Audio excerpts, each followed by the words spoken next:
ওকে, শুরু করি আমরা। হ্যাঁ, জি। আসসালামু আলাইকুম এভরিওয়ান। আজকে আমরা পিং দ্য গেস্টের অ্যানাদার এপিসোডে আছি। সো আমাদের সাথে আজকে গেস্ট হিসেবে আছে হচ্ছে আমাদের সবার প্রিয় মোহাম্মদ জুলফিকার হায়দার। সো জুলফিকার ব্রাদার, স্বাগতম আপনাকে পিং দ্য গেস্টের অ্যানাদার এপিসোডে। থ্যাংক ইউ আপনাদের প্রোগ্রামে আমাকে ইনভাইট করার জন্য। Thank you. So Zulfiqar Haider basically এখন বর্তমানে কাজ করতেছে হচ্ছে বিটলস সাইবার সিকিউরিটি লিমিটেডের রেড টিম রিসার্চার হিসেবে। সো আজকে বেসিক্যালি আমরা যেহেতু আমাদের পিং দ্য গেস্ট হচ্ছে সাইবার সিকিউরিটি রিলেটেড একটা পডকাস্ট বা একটা ডিসকাশন টাইপের বলা যায়। সো আমরা আসলে জানবো যে ওনার জার্নি সাইবার সিকিউরিটিতে, এবং উনি as a red team researcher বিটলস সাইবার সিকিউরিটিতে আসলে কি করতেছে, অ্যান্ড রেড টিম রিসার্চার যারা হতে চায় ওনার মতো তাদের জন্য কিছু গাইডলাইন, এবং বাংলাদেশে ওনার পয়েন্ট অফ বা পার্সপেক্টিভ অফ ভিউ থেকে আসলে জানার চেষ্টা করবো যে সাইবার সিকিউরিটি ফিল্ডে বাংলাদেশে কি অবস্থায় আছে, এবং নিউ কামার যদি কেউ আসতে চায় সেক্ষেত্রে ওনার আসলে সঠিক গাইডলাইনটা কি হবে, বা আদৌ হতাশার কিনা, বা নাকি ভালো কোনো অপরচুনিটি আছে। কারণ অনেকেই আছে স্টুডেন্ট অবস্থায় সাইবার সিকিউরিটি নিয়ে কেরিয়ার করতে চায়। সো রিয়েল যদি একটা রিভিউ পাওয়া যায় তাহলে সেটা আসলে ভালো লেভেলের একটা গাইডলাইন হিসেবে কাজ করবে। তো জুলফিকার ব্রাদার, আপনার হচ্ছে আমরা যেটা মানে নর্মালি শুরু করি যে সাইবার সিকিউরিটিতে আপনার জার্নিটা আসলে কিভাবে হইলো।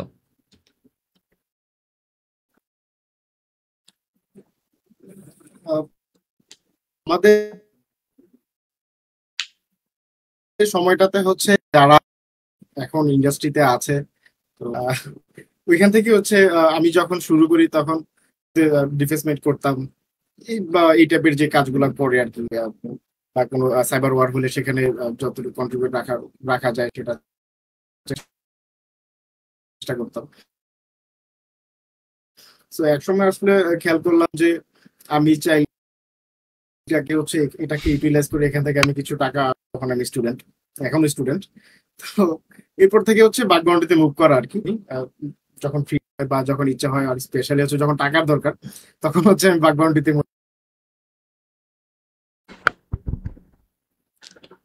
আচ্ছা আচ্ছা, সাইবার সিকিউরিটি এটা কি আসলে স্কুল লাইফ থেকে শুরু হয়েছে নাকি কলেজ লাইফ, নাকি আরো পরে ভার্সিটি লাইফ আইসে?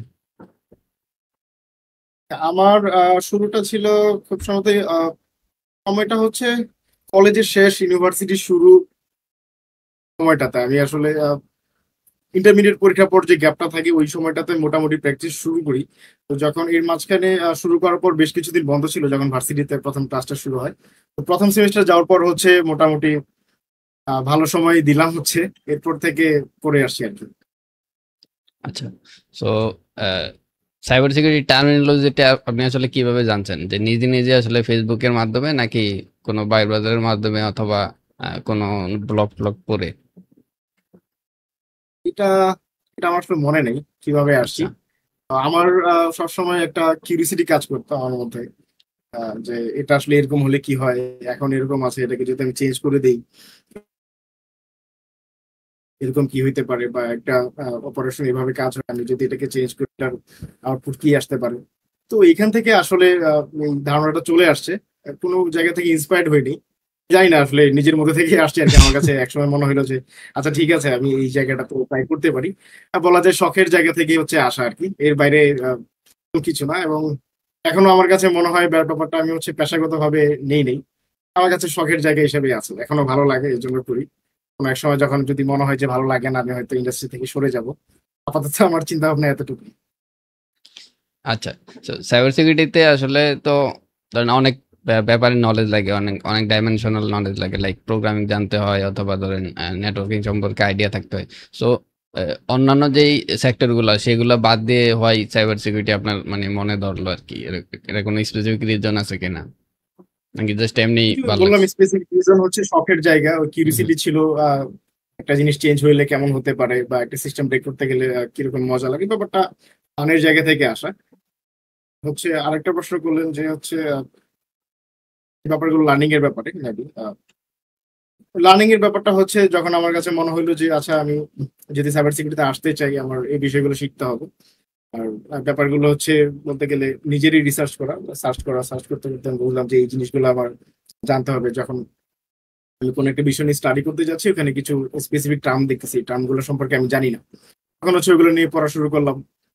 একদম বেসিক থেকে যদি বলি, প্রথমে আমি শুরু করলাম যে অ্যাপ্লিকেশন আসলে কিভাবে কাজ করে। আমি যখন সার্ভারে কোনো একটা রিকোয়েস্ট দিচ্ছি, এটা সার্ভার কিভাবে রিসিভ করতেছে, ও আমাকে কিভাবে রেসপন্স করতেছে, এই জিনিসগুলো কিভাবে যাচ্ছে, নেটওয়ার্কের থ্রুতেই তো যাচ্ছে।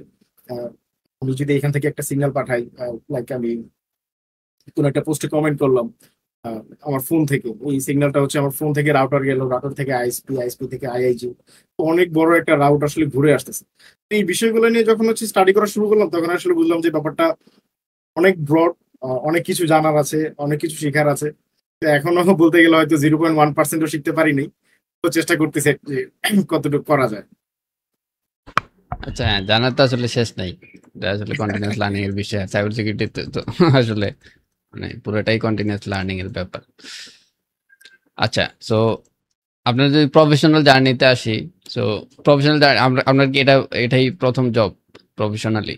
না, এর আগে হচ্ছে আমি নগর সলিউশনস লিমিটেডে জব করতাম। সেখানে হচ্ছে ওরা বেসিক্যালি সফটওয়্যার ফার্ম। ওরা হচ্ছে গভর্নমেন্ট এবং গভর্নমেন্টের বাইরে বেশ কিছু সফটওয়্যার গুলো ডেভেলপ করে আর কি। তো ইন হাউস টিমে হচ্ছে আমি ওদের সাথে কাজ করতাম। ওরা যে অ্যাপ্লিকেশন গুলো ডেভেলপ করতো, আমি ট্রাই করতাম আর কি, যেটা কতটুকু সিকিউর ভাবে আসলে ডেলিভারি দেওয়া যায়। তো এই কাজটা করতাম। তো বেশ কিছুদিন যাওয়ার পর আসলে খেয়াল করলাম যে আমি আসলে যে জিনিসটা চাই, ওইটা আমি আসলে পাচ্ছি না। দেখা গেল আমি হচ্ছে এখানে শুধু সার্ভ করছি, কিন্তু এখান থেকে তেমন কিছু শিখতে পারতেছি না। যার কারণ ছিল যে ওখানে সাইবার সিকিউরিটিতে শুধু আমি একাই ছিলাম, একাই কাজ করতাম। তো এরপর মনে হলো যে আমি অন্য কোথাও সুইচ করি। তো তখন স্টুডেন্ট ছিলাম, সুইচ করার কোনো অপশন পাইনি বা সুযোগ হয়নি আর কি। তো আমি জবটা ছেড়ে দিই। এর প্রায় বছর খানেক পর হচ্ছে আমি বিটেল সাইবার সিকিউরিটি।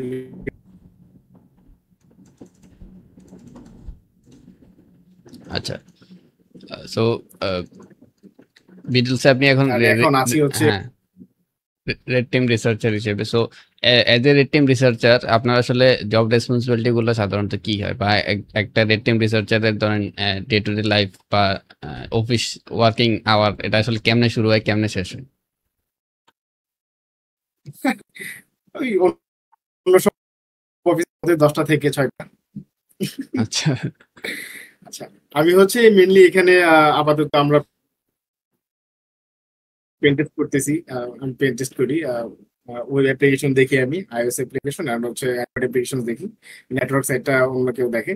সো আমি বেসিক্যালি রেড টিম অপারেশনের এই যে আমার এই স্কিল সেট থেকে যতটুকু হেল্প করা যায় ততটুকু করি। আর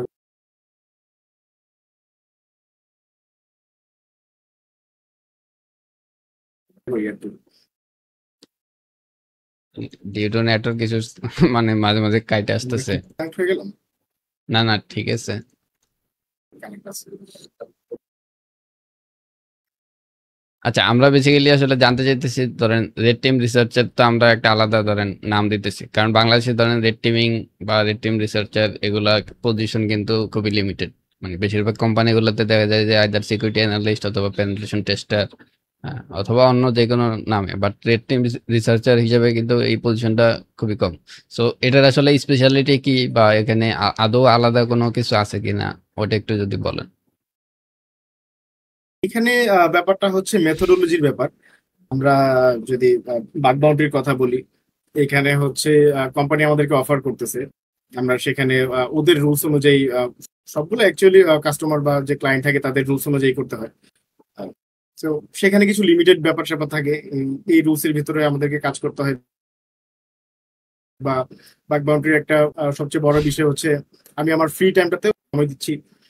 আমার যখন আর্নিং করার ইচ্ছা হচ্ছে, আমার টাকার প্রয়োজন হচ্ছে, তখন আমি কাজ করতেছি। পেন টেস্টিং এর দিকে যদি একটু খেয়াল করি, সেখানে হচ্ছে ব্যাপারটা একটু ডিফারেন্ট। এখানে কিছু রুলস এন্ড রেগুলেশন থাকে, কিছু process থাকে, সেগুলো মেনটেন করে হচ্ছে আমাদেরকে টেস্ট করতে হয়। বা হচ্ছে কিছু ক্রাইটেরিয়া দেওয়া থাকে, কিছু স্ট্যান্ডার্ড থাকে যেগুলো অবশ্যই মেনটেন করতে হয়। আবার হচ্ছে যেমন বাগ বাউন্ডারিতে যদি বলি, আমি চাইলে একটা ফাংশনালিটি চেক করলাম না, হয়ে গেল, কোনো সমস্যা নেই। কিন্তু পেন টেস্টিং এর ওই জায়গাটা আমাকে অবশ্যই প্রত্যেকটা ইম্পর্ট আমাকে কভার করতে হয়। তো রেটিং এর ব্যাপারটা হচ্ছে অনেকটা এরকম, আলটিমেটলি একই কাজ করছি আমরা। সেখানে হচ্ছে আমাকে ফ্ল্যাগ যদি ক্যাপচার করতে পারে, দেন আমার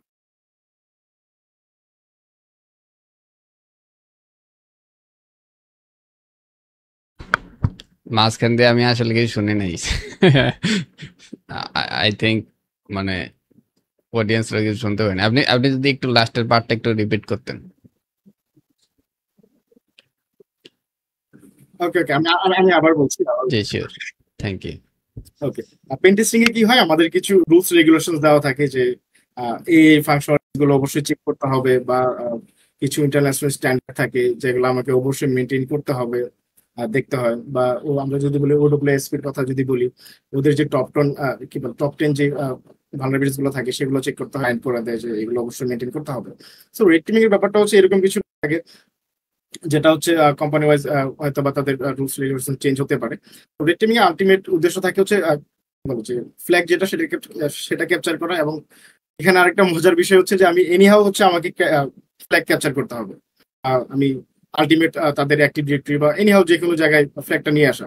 সো এটা হচ্ছে আমি আমার শুরুটা হতে পারে হচ্ছে সামান্য একটা ওয়াইফাই এর পাসওয়ার্ড, আমি একটা সিকিউরিটি গার্ডের কাছ থেকে পাসওয়ার্ড জিজ্ঞেস করলাম, এখান থেকে হচ্ছে আমার রেড টিম অ্যাসাইনমেন্ট শুরু হয়ে যায়। যে বা হচ্ছে দেখা গেল আমি কোনো আমার যে টার্গেট ক্লায়েন্ট তার অফিসে কোথাও আমি দেখলাম যে ওয়াইফাই এর পাসওয়ার্ড লিখা, সেখান থেকে আমি ওয়াইফাই অ্যাক্সেস পেতে পারি। তো বাগ বাউন্টি, পেন্টেস্ট, রেড টিম, তিনটার আলটিমেট কাজ আমরা একই একই কাজ করছি, কিন্তু মেথোডোলজি জাস্ট আলাদা। বাগ বাউন্টিতে আমার ইচ্ছা হলো আমি কাজ করলাম, করলাম না। পেন্টেস্টিং এ আমাকে অবশ্যই তাদের স্ট্যান্ডার্ড থাকে সেটাকে মেনটেন করতে হচ্ছে। রেড টিমিং এ হচ্ছে আমাকে আলটিমেট যতটুকু ইম্প্যাক্ট করা যায় সেটা করে নিয়ে হচ্ছে আমি ফ্ল্যাগ নিয়ে চলে আসতেছি, দ্যাটস ইট। তিনটা জাস্ট একই কাজ, আমরা আলাদা আলাদা মেথোডোলজিতে করতেছি। Got it. সো আমি এটা যে নতুন জিনিসটা জানলাম, ধরেন এখানে বেসিক্যালি ফিজিক্যাল ইনভলভমেন্টও থাকে রেড টিমিং এ, হ্যাঁ হ্যাঁ, অবশ্যই রাইট? যেটা আমরা হতে অন্যান্য পারে। ইয়াগুলোতে এখানে দেখি না আর কি। আলটিমেট উদ্দেশ্য হচ্ছে আমাকে ফ্ল্যাগ ক্যাপচার করে নিয়ে আসা, দ্যাটস ইট। রাইট। সো এই নিয়েও মানে আপনার টার্গেটে পৌঁছাইতে হবে আর কি। সেটা যে যে কোনো উপায় হোক। Got it, goat. অনেকে হচ্ছে মনে করে যে পেন টেস্টিং আর রেড টিমিং একই জিনিস না। এখানে রেড টিমিং এ দুইটা অ্যান্সার আসে, হয় ইয়েস অথবা নো, আমি ফ্ল্যাগ ক্যাপচার করতে পারলাম কি পারলাম না। কিন্তু পেন টেস্টিং এ হচ্ছে আমাকে কিছু না কিছু দেখাইতে হয় যে আহ, আমি ট্রাই করলাম, পারলাম না, আমাকে ওইটাও শো করতে হবে যে আমি এই জায়গাগুলো ট্রাই করেছি, যে স্ট্যান্ডার্ড গুলো আছে সেটা আমি সর্বোচ্চ ইম্প্যাক্ট দিয়ে ট্রাই করেছি, আমার টিমের যে মেম্বার গুলো আছে আমরা ট্রাই করেছি। এই বিষয়গুলো হচ্ছে ক্লায়েন্টের সাথে বোঝাপড়ার একটা বিষয় থাকে। রেড টিমিং এর বিষয়টা একটু ডিফারেন্ট আর কি। আর আচ্ছা। সো যেটা হচ্ছে বললেন যে রেড টিমিং এর এই টার্মটা হচ্ছে আমাদের মধ্যে খুবই আনকমন। এবং আমি যদি বলি আরেকটু ডিপলি যে আমাদের দেশে হচ্ছে সাইবার সিকিউরিটি বিষয়টাই হচ্ছে অনেকটা আনকমন। অনেক মানুষ জানেই না যে রাইট, এরকম রাইট, একটা এস্টাবলিশড ইন্ডাস্ট্রি আসলে পৃথিবীতে আছে। কিন্তু আমাদের দেশে আসলে ওইরকম আসলেই কাজ করা হয় না। আমাদের ইন্ডাস্ট্রিতে এখনো অনেক অনেক কিছু করার বাকি, এখনো অনেক বড় হওয়ার সুযোগ আছে ইন্ডাস্ট্রিতে। Right, right. এবং আমরা যেটা আসলে সাইবার সিকিউরিটি নামে জানি সেটা আসলে ইন জেনারেল সাইবার সিকিউরিটি বেশিরভাগ কোম্পানিগুলোতে, বা আপনি যদি আপনার কাস্টমার বেজে যদি যান, আপনি দেখবেন যে তারা ইন জেনারেল যেই চেক লিস্ট আছে তারা এর বাইরে আসলে অত একটা আইডিয়া রাখে না আর কি। আচ্ছা। সো অ্যানাদার থিং যেটা আমার মানে মাথায় আসলো, সো পেন টেস্টিং খুবই বা এবং সিকিউরিটি এবং সবচেয়ে অ্যাসেসমেন্টে। বাজে জি জি জি, বলেন প্লিজ। আরেকটা বিষয় বলি আমি। জি জি, বলুন। সবচেয়ে বাজে বিষয় হচ্ছে যে এখানে কিছু ক্লায়েন্টস আসলে মনে করে যে একটা ভিএ স্ক্যান কে হচ্ছে মনে করছে যে তারা সাইবার সিকিউরিটি সম্পূর্ণ কমপ্লায়েন্স মেনটেন করতেছে। এটা সবচেয়ে বাজে বিষয়। আমাদের এখানে একটা স্ট্যাবলিশড ইন্ডাস্ট্রি নাই, এত নাই, আমাদের মাইনাস। এবং পাশাপাশি হচ্ছে যারা এই জায়গাগুলোতে যারা আমাদের পটেনশিয়াল ক্লায়েন্ট, যেখানে আসলে কাজ করার সুযোগ আছে, তারাও আসলে জানে না যে সাইবার সিকিউরিটি কি, বা আর যে ডিজিটাল অ্যাসেট গুলো আছে এটা কতটুকু করতে পারে, তার এখানে যদি অ্যাটাক হয় এটা সম্পর্কে আমাদের কোনো ধারণা নেই। এটা সবচেয়ে বাজে বিষয়। রাইট। ইভেন এই যে আপনি যে রেড টিমিং এর কাজটা করেন, সো এই রেড টিমিং সম্পর্কে আসলে আইডিয়া খুবই লিমিটেড, যতটুকু আমার মনে হয় যে বাংলাদেশ মার্কেটে। সো তারা মানে একটা ইম্প্যাক্ট আসলে কোনো একটা অ্যাটাকার আসলে কিভাবে অ্যাটাক করতে পারে এবং কত ডাইমেনশনাল ওয়েতে, এই যে আপনি বলেন যে ফিজিক্যাল ইনভলভমেন্ট, সো এটা এমন আছে তারা যে মাথায়ও রাখে না যে এই ছোট একটা ইস্যু থেকে যে এত বড় একটা ইম্প্যাক্ট হইতে পারে। এটা আসলে একটা পুরো একটা পাইপলাইন। সো এবং হচ্ছে আমি আমি যে বললাম না যে ওয়াইফাই এর পাসওয়ার্ড লেখা ছিল, এটা হচ্ছে আমাদের রিয়েল লাইফ এক্সপিরিয়েন্স থেকে বলা আর কি, যে এরকম ঘটনা আমাদের সাথে ঘটেছে আর কি, এই জন্য। হ্যাঁ, এই কারণেই তো মজা তো এটা এখানেই যে রিয়েল লাইফ এক্সপিরিয়েন্স গুলো আসলে ইন্টারেস্টিং থাকে। আচ্ছা। সো আমি যেটা জিজ্ঞেস করতে চাচ্ছিলাম সেটা হচ্ছে রেড টিমিং এ আসলে আলাদা ধরনের কোনো ধরনের সফটওয়্যার ইউজ করা হয় কিনা? আপনি অলরেডি মেথোডোলজির কথা বললেন। সো এখানে আসলে আলাদা পেন টেস্টিং বা ভিএতে যে ধরনের টুলস গুলো ইউজ করা হয় এখানে আলাদা স্পেশালিস্ট বা স্পেশালাইজড কোনো টুলস আছে কিনা? না, আমার কাছে আমার ব্যক্তিগতভাবে এখন পর্যন্ত কোনো স্পেশাল কোনো কিছুর প্রয়োজন হয়নি। আচ্ছা আচ্ছা আচ্ছা আমার আমার এক পার্সোনাল একটা কোশ্চেন, সেটা হচ্ছে আপনারা মানে কোবাল্ট স্ট্রাইক বা এই যে আর কি কি আছে কয়েক ধরনের রেড টিমিং টুল আছে, তো এই জিনিসগুলো ইউজ করেন কিনা নাকি নর্মাল ডে টু ডে যেগুলো অপারেশনাল টুলগুলো ইউজ করা হয় সেগুলোতেই? আর টুলস এর বিষয়ে হচ্ছে আমার কমপ্লায়েন্স মেনটেন করতে হচ্ছে। আমি ও ওকে ওকে ওকে ওকে, নো প্রবলেম।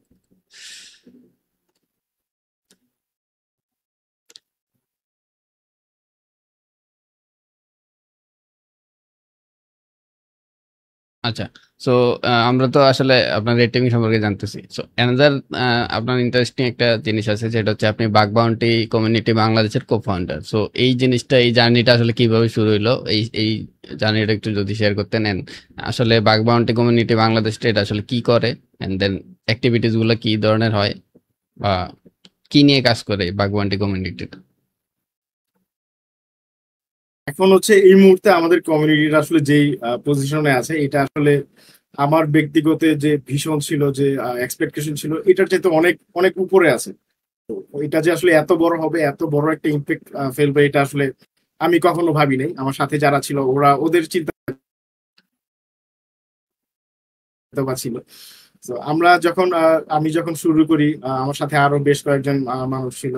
এর মধ্যে বেশ কয়েকজন ছিল আমার আগে থেকে করতো বা আমার পরে আসছে বা একই সাথে। তো আমরা সবচেয়ে বড় যে সমস্যাটা ফেস করছি, যে আমরা senior তেমন কাউকে অ্যাভেলেবেল পাইতাম না। দেখা যেত হচ্ছে দু একজনকে আমরা পাচ্ছি, বা তাদেরকে স্পেশাল কোনো একটা সিচুয়েশন করলাম, ভাই এই জায়গাটাতে হেল্প লাগবে, আমরা সময় অ্যাভেলেবেল পাচ্ছি না। বা হচ্ছে অনেকে ছিল, যেটা আসলে খুব বাজে সত্য, যে অনেকে আমরা পেতাম না। তো আমরা আসলে চিন্তা করলাম যে আমরা যেহেতু এই প্রবলেমটাতে পড়তেছি, আমরা এই প্রবলেমটাকে কিভাবে সলভ করব। So, সেখান থেকে আসলে এই বাগবান্ডি কমিটি স্টার্ট করা। এই আইডিয়াটা প্রথম দেয় হচ্ছে তাহসিন। আমরা কোন একটা বিষয় নিয়ে ডিসকাস করতেছিলাম, জাস্ট র্যান্ডম টক করতেছিলাম। তো ওখানে হচ্ছে সে বললো যে ভাই আমরা তো চাইলে এরকম কিছু করতে পারি, আমাদের পাশের দেশে আছে, পাকিস্তানে, ইন্ডিয়াতে আছে। সো আমরা এখনো শুরু করি। সো সেখান থেকে হচ্ছে শুরু করা। আমার সাথে আমাদের সাথে বেশ কয়েকজন বোন ছিল। আহ, আমির হামজা ভাই ছিল, কুন্তু ছিল, তারপর আতিকুর ভাই ছিল, আরো অনেকেই ছিল। তো আমাদের যখন কমিউনিটি ইভেন্ট গুলো শুরু হয়, আমি প্রথম দুইটা ইভেন্টে ছিলাম, মোটামুটি যতটুকু কন্ট্রিবিউট করা যায়। তো এরপর হচ্ছে কোনো ইভেন্টে আমি তেমন কোনো কন্ট্রিবিউট করতে পারিনি, জাস্ট হচ্ছে গেস্ট হিসেবে গিয়েছি। তো এখন আলটিমেটলি যদি আমরা চিন্তা করি, এই মুহূর্তে বাগবাউন্ডি কমিউনিটি খুবই ভালো ইম্প্যাক্ট করতেছে। আমাদের বেশ কয়েকটা কমিউনিটি গ্রুপও আছে, যেখানে হচ্ছে জুনিয়ররা আসতেছে, যারা নতুন, যারা যে কোনো প্রশ্ন চাইলে তারা করতে পারতেছে, এবং হয়তো আমরা আমাদের, আমি না হয় অন্য কেউ, যে কেউ না কেউ সেটা রিপ্লাই করতেছে। তো এইটা কিন্তু হচ্ছে আরো 5 বছর বা 6 বছর আগে ছিল না। তো এইটা রাইট। আসলে অনেক বড় একটা ইম্প্যাক্ট। যারা নতুন আসতে চায়, অনেকে হচ্ছে, অনেক মানুষ আছে যারা এই সম্পর্কে কোনো ধারণাই নাই, কিন্তু তারা চায় যে আমি হ্যাকার হব বা আমি সিকিউরিটি স্পেশালিস্ট হতে চাই। তো এই যে একটা ভ্রান্ত ধারণা নিয়ে হচ্ছে আসার পর দেখলো যে আসলে পুরো সিনারিটো ডিফারেন্ট। দেখা গেল তার হচ্ছে বেসিক কোনো ধারণাই নাই। তো এখানে আসার পর দেখা যায় যে হচ্ছে তার কাছে সবকিছু কমপ্লেক্স লাগে, কঠিন লাগে, কি করলো, জাস্ট হচ্ছে বিরক্ত হয়ে এখান থেকে চলে গেল। তো এমন একটা কমিটি থাকার কারণে হলো কি, যে যে আসলে এই টপিক গুলা বুঝে বা জানে, সে আসার পর খুব ইজিলি সে তার রাইট ট্র্যাকটা ধরতে পারতেছে। যে হচ্ছে জানে না, সে চাইলে হচ্ছে, তার যদি অ্যাম্বিশন থাকে, সে সেই তার কি কি শিখতে হবে। একটা, আমি শুরুতে যেটা বলছিলাম যে কোনো একটা টার্ম নিয়ে, যে ওই টার্ম নিয়ে হচ্ছে আমাকে আগে স্টাডি করতেছে, তারা অ্যাটলিস্ট জানতে পারছে যে আমি যদি শুরু করতে চাই, আমাকে এই বেসিক ফান্ডামেন্টালস বিষয়গুলো আমাকে জানতে হবে। So, এইটা আসলে সবচেয়ে বড় অর্জন আমাদের। তো এখন হচ্ছে আমাদের শুরুতে কি বল, অনলাইন ইভেন্ট হতো, এখন আমাদের অনলাইন ইভেন্ট হয়, সরি অফলাইন ইভেন্ট হয়। এটা খুবই খুবই খুবই বড় একটা ইম্প্যাক্ট, এবং আমি খুবই প্রাউড ফিল করি যে এরকম একটা কমিউনিটির পার্ট আমি একসময় ছিলাম, সরি ফাউন্ডার ছিলাম। এখন হয়তো সময় দিতে পারি না, তবে ইভেন্ট গুলোতে আমি যাওয়ার চেষ্টা করি। তো আমার খুবই ভালো লাগে যে এত বড় একটা বিষয়। রাইট। আচ্ছা, সো অ্যানাদার থিং হচ্ছে আপনারা তো বাগ বাউন্টি কমিউনিটিটা আসলে শুরু করছেন। সো তার আগে তো বাগ বাউন্টি নিয়ে অবশ্যই আপনাদের কাজ করা হয়েছে। সো বাগ বাউন্টি আসলে প্রফেশনাল লাইফে কোনো ধরনের ইম্প্যাক্ট ফেলছে কিনা বা আসলে কাজে লাগছে কিনা? কারণ আমরা হ্যাঁ, হ্যাঁ, অবশ্যই। শেয়ার। আমি যদি বলি আমি এখন বর্তমান যে জব করছি এখানে বাগ বাউন্টি বলতে গেলে হচ্ছে 90% ইম্প্যাক্ট বাগ বাউন্টি। কারণটা হচ্ছে কি যে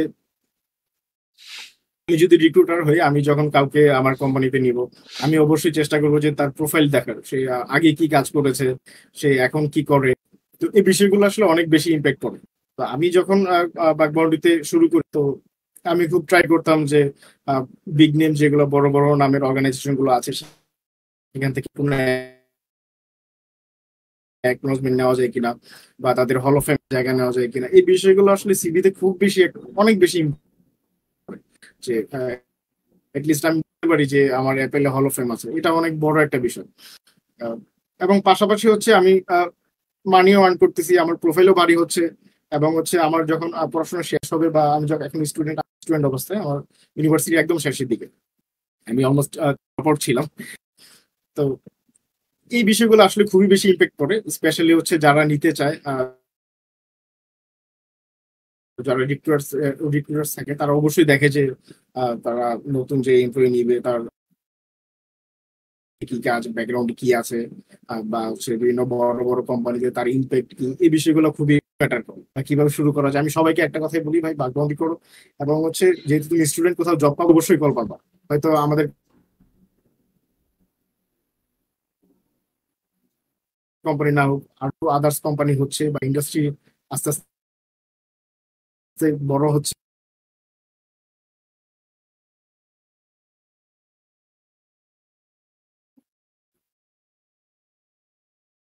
আমি আবার একটু ইন্টারাপ্ট করতেছি ভাই, লাস্টের দিকে আবার কাটা গেছে একটু, প্লিজ যদি রিপিট হইতো। আচ্ছা, তো আমি আমি অবশ্যই যারা জুনিয়র আছে, যারা অনেকে আমাকে মেসেজ করে যে ভাই আহ, আমি একটা জবে ঢুকতে চাই, এই হচ্ছে আমার প্রোফাইল, বা হচ্ছে অনেকে সিভিও পাঠায়। তো যদি ওইগুলা ভ্যালিডেট করার ক্যাপাবিলিটি হয়তো বা নাই, তো আমি হচ্ছে সবাইকে সাজেস্ট করি যে যেহেতু স্টুডেন্ট আছো, এই অবস্থায় তোমাকে কেউ জব দিবে না, হয়তো 1% বা 2% কোম্পানি তোমাকে জব দিবে। সো এখন তোমার কাজ যেটা, তুমি ট্রাই করো যে তোমার প্রোফাইল বাড়ি করার। তুমি দেখো যে কোনো বড় বড় কোম্পানিতে কোনো হল অফ ফেম নেওয়া যায় কিনা। যারা রিক্রুটার্স থাকে তারা অবশ্যই দেখে যে আচ্ছা এই ছেলেটা এই জায়গাতে হল অফ ফেম আছে, তার মধ্যে ওর মধ্যে কিছু না কিছু আছে। তো এই জিনিসগুলো আসলে ট্রাস্ট দি আর কি। যারা নিউ কমার্স তাদের জন্য খুবই ইম্প্যাক্টফুল। আমার জীবন অনেক বেশি ইম্প্যাক্ট করেছে, আমার যারা কলিগ আছে ওদের ব্যাপারেও তাই। এবং যারা জুনিয়র, আমি সবাইকে সাজেস্ট করি এই কাজটা করার জন্য। এবং ব্যাপারটা লিগেসি ক্রিয়েট করার মতো, যে আমি কোথাও হল অফ ফেম পেলাম, এটা কিন্তু লাইফ লং থাকবে। মানি আর্ন করতেছি, ইটস ডিফারেন্ট থিং। টাকা আসছে, খরচ হচ্ছে, এটা লাইফ লং থেকে গেল। সো এটা অনেক বড় একটা অ্যাচিভমেন্ট। এটা অবশ্যই কর্পোরেট জব লাইফ। ওকে, আচ্ছা, অ্যানাদার কোশ্চেন টু ইউ, যেটা হচ্ছে অনেকে আবার বাগ বাউন্টিটাকে আসলে প্রফেশনালি নিতে চায়, সো সেই ক্ষেত্রে হোয়াট ইজ ইউর সাজেশন?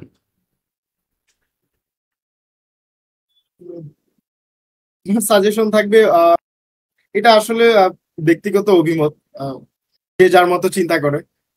আমার আমার সার্কেলে অনেকে আছে ফুল টাইম ব্যাক বাউন্ডারি করে। দেখা যায় আলটিমেটলি তারা আমার থেকে ভালো আর্ন করতেছে।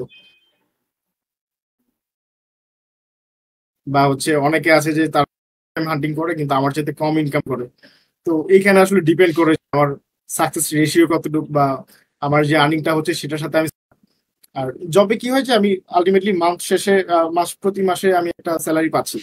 তো বাকবান্ডিতে কিন্তু ইনকামটা সার্টেন, যে আমি একটা রিপোর্ট দিলাম, 10টা রিপোর্ট দিলাম, 10টাই ডুপ্লিকেট হতে পারে, 10টাই রিজেক্ট হতে পারে, খুব হতে পারে। তো এই জায়গাটাতে আসলে একটু ম্যাটার করে যে আমি কতটুকু রিস্ক নিতে পারছি। আমি যদি এখন চিন্তা করি যে আমি রিস্ক নিতে পারবো, তাহলে বাকবাউন্ডি ইজ ফাইন। আমার যদি মনে হয় যে না, আমি আসলে রিস্ক নিতে পারছি না, বা আমার ওই ততটুকু সাহস নাই, সেক্ষেত্রে জব অবশ্যই খোলা আছে। এটা আমার কাছে মনে হয় ব্যক্তিগত জায়গা থেকে চিন্তা করা উচিত। ওকে, রাইট। আচ্ছা, অ্যানাদার হচ্ছে রিভার্স কোশ্চেন, যেটা হচ্ছে যেমন আমি জিজ্ঞেস করলাম যে জব লাইফে আসলে বাগবান্ডির ইম্প্যাক্ট করে কিনা।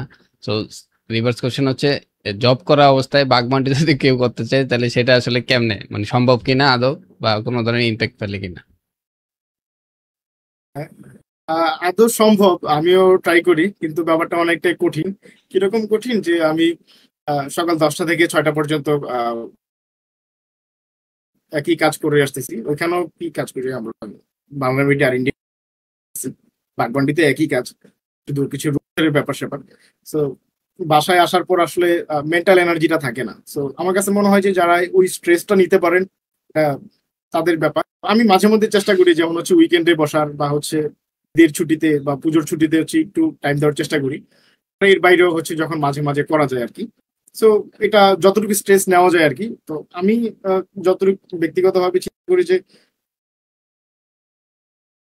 আমার উপর চাপ না আসার আগ পর্যন্ত আমি চেষ্টা করি যে যতটুকু কাজ হচ্ছে ততটুকু থাকে, মানে এক্সট্রা প্রেশার নেই না আর কি।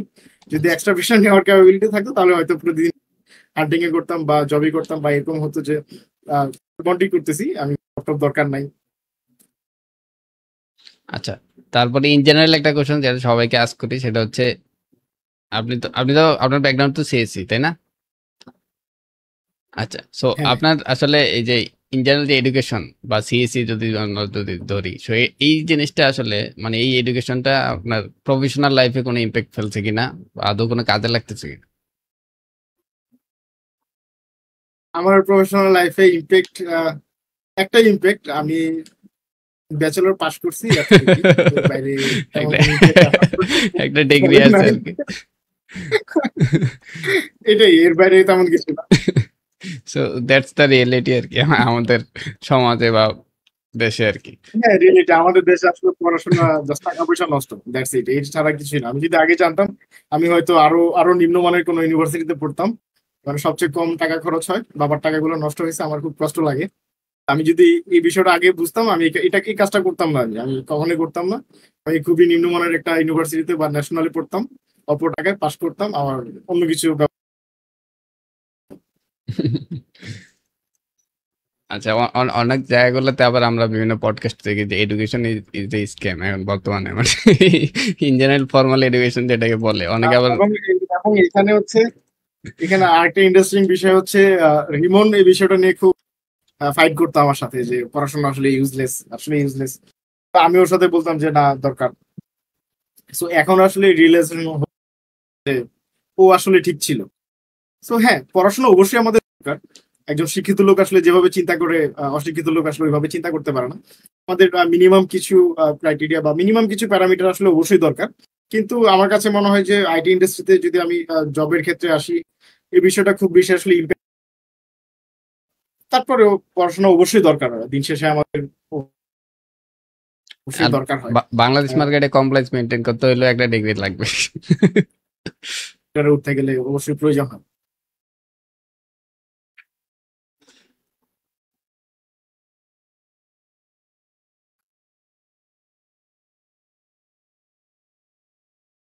আচ্ছা ব্রো, এবার আসি আমরা হচ্ছে ধরেন pen testing, cyber security, pen testing, red teaming অথবা ধরেন বাগ হান্টিং। সো এই বিষয়গুলো জানার জন্য আমাদের তো অনেক নলেজ জানা দরকার, ঠিক আছে, বাট স্পেসিফিক যদি কয়েকটা এরিয়া বা ডোমেইন বলতেন যে এই জিনিসগুলো মাস্ট জানা লাগবে, so that you can move forward, এরকম আর কি।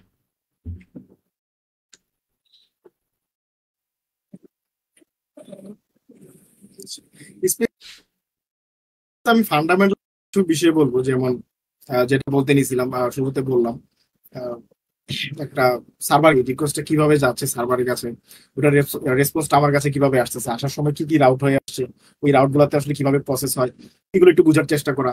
বা একটা যে কোনো একটা প্রোগ্রামিং ল্যাঙ্গুয়েজে মোটামুটি এক্সপার্ট থাকা। অনেকে মনে করে যে হ্যাকিং আসতে হলে হচ্ছে খুব ভালো প্রোগ্রামিং জানা লাগে। আমার কাছে মনে হয় ব্যাপারটা আসলে এরকম না। আহ, শুরু করার জন্য আসলে খুব বেশি প্রোগ্রামিং জানা লাগে না। একটা সার্টেন টাইম পর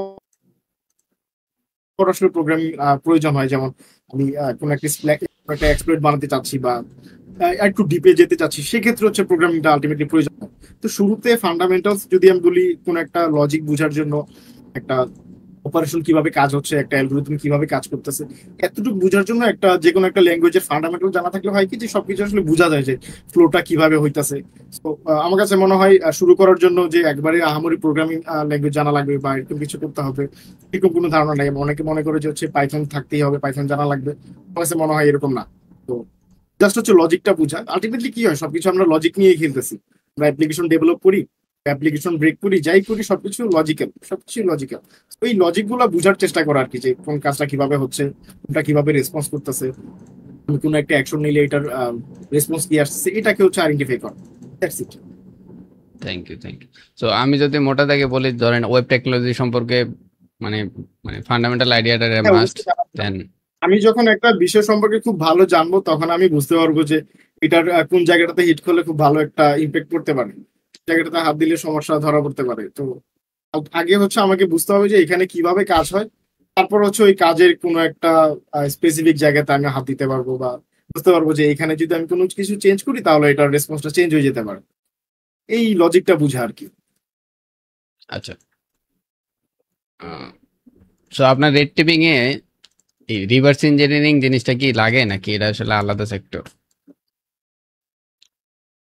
অবশ্যই লাগে। তো এই কাজটা হচ্ছে আমি করি না, কারণ আমি রিভার্স ইঞ্জিনিয়ারিং কিছু জানি না। সো আমি আচ্ছা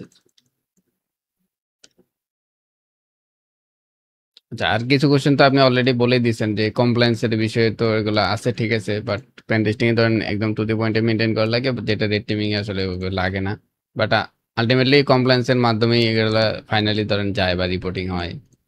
সো আচ্ছা, আরো ইন্টারেস্টিং কোশ্চেন সেটা হচ্ছে, আপনার জব লাইফ আসলে সার্টিফিকেশন গুলো ম্যাটার করতেছে কিনা, বা এই যে এটা কি বলে, সিকিউরিটি সার্টিফিকেশন গুলো লাইক সিএইচ বা ইজিপিটি, এই ধরনের যে সিকিউরিটি সার্টিফিকেশন গুলো আছে সেগুলো আসলে লাগে লাগে কিনা? এইখানে একটা বিষয় কি হচ্ছে, ব্যাপারটা খুবই কমপ্লেক্স। যেমন আমি যদি আপনাকে যাচাই করতে চাই তাহলে আপনাকে দুইটা ওয়েতে যাচাই করতে পারবো। একটা হচ্ছে সার্টিফিকেট দেখে, আরেকটা ওয়ে হচ্ছে আমি আপনাকে কোনো একটা ল্যাবে বসাই দিলাম, এই ল্যাবটা যদি সলভ করে আসতে পারেন তাহলে আমি বুঝে নিবো যে হ্যাঁ ঠিক আছে, আপনার ক্যাপাবিলিটি আসলে এতটুকু।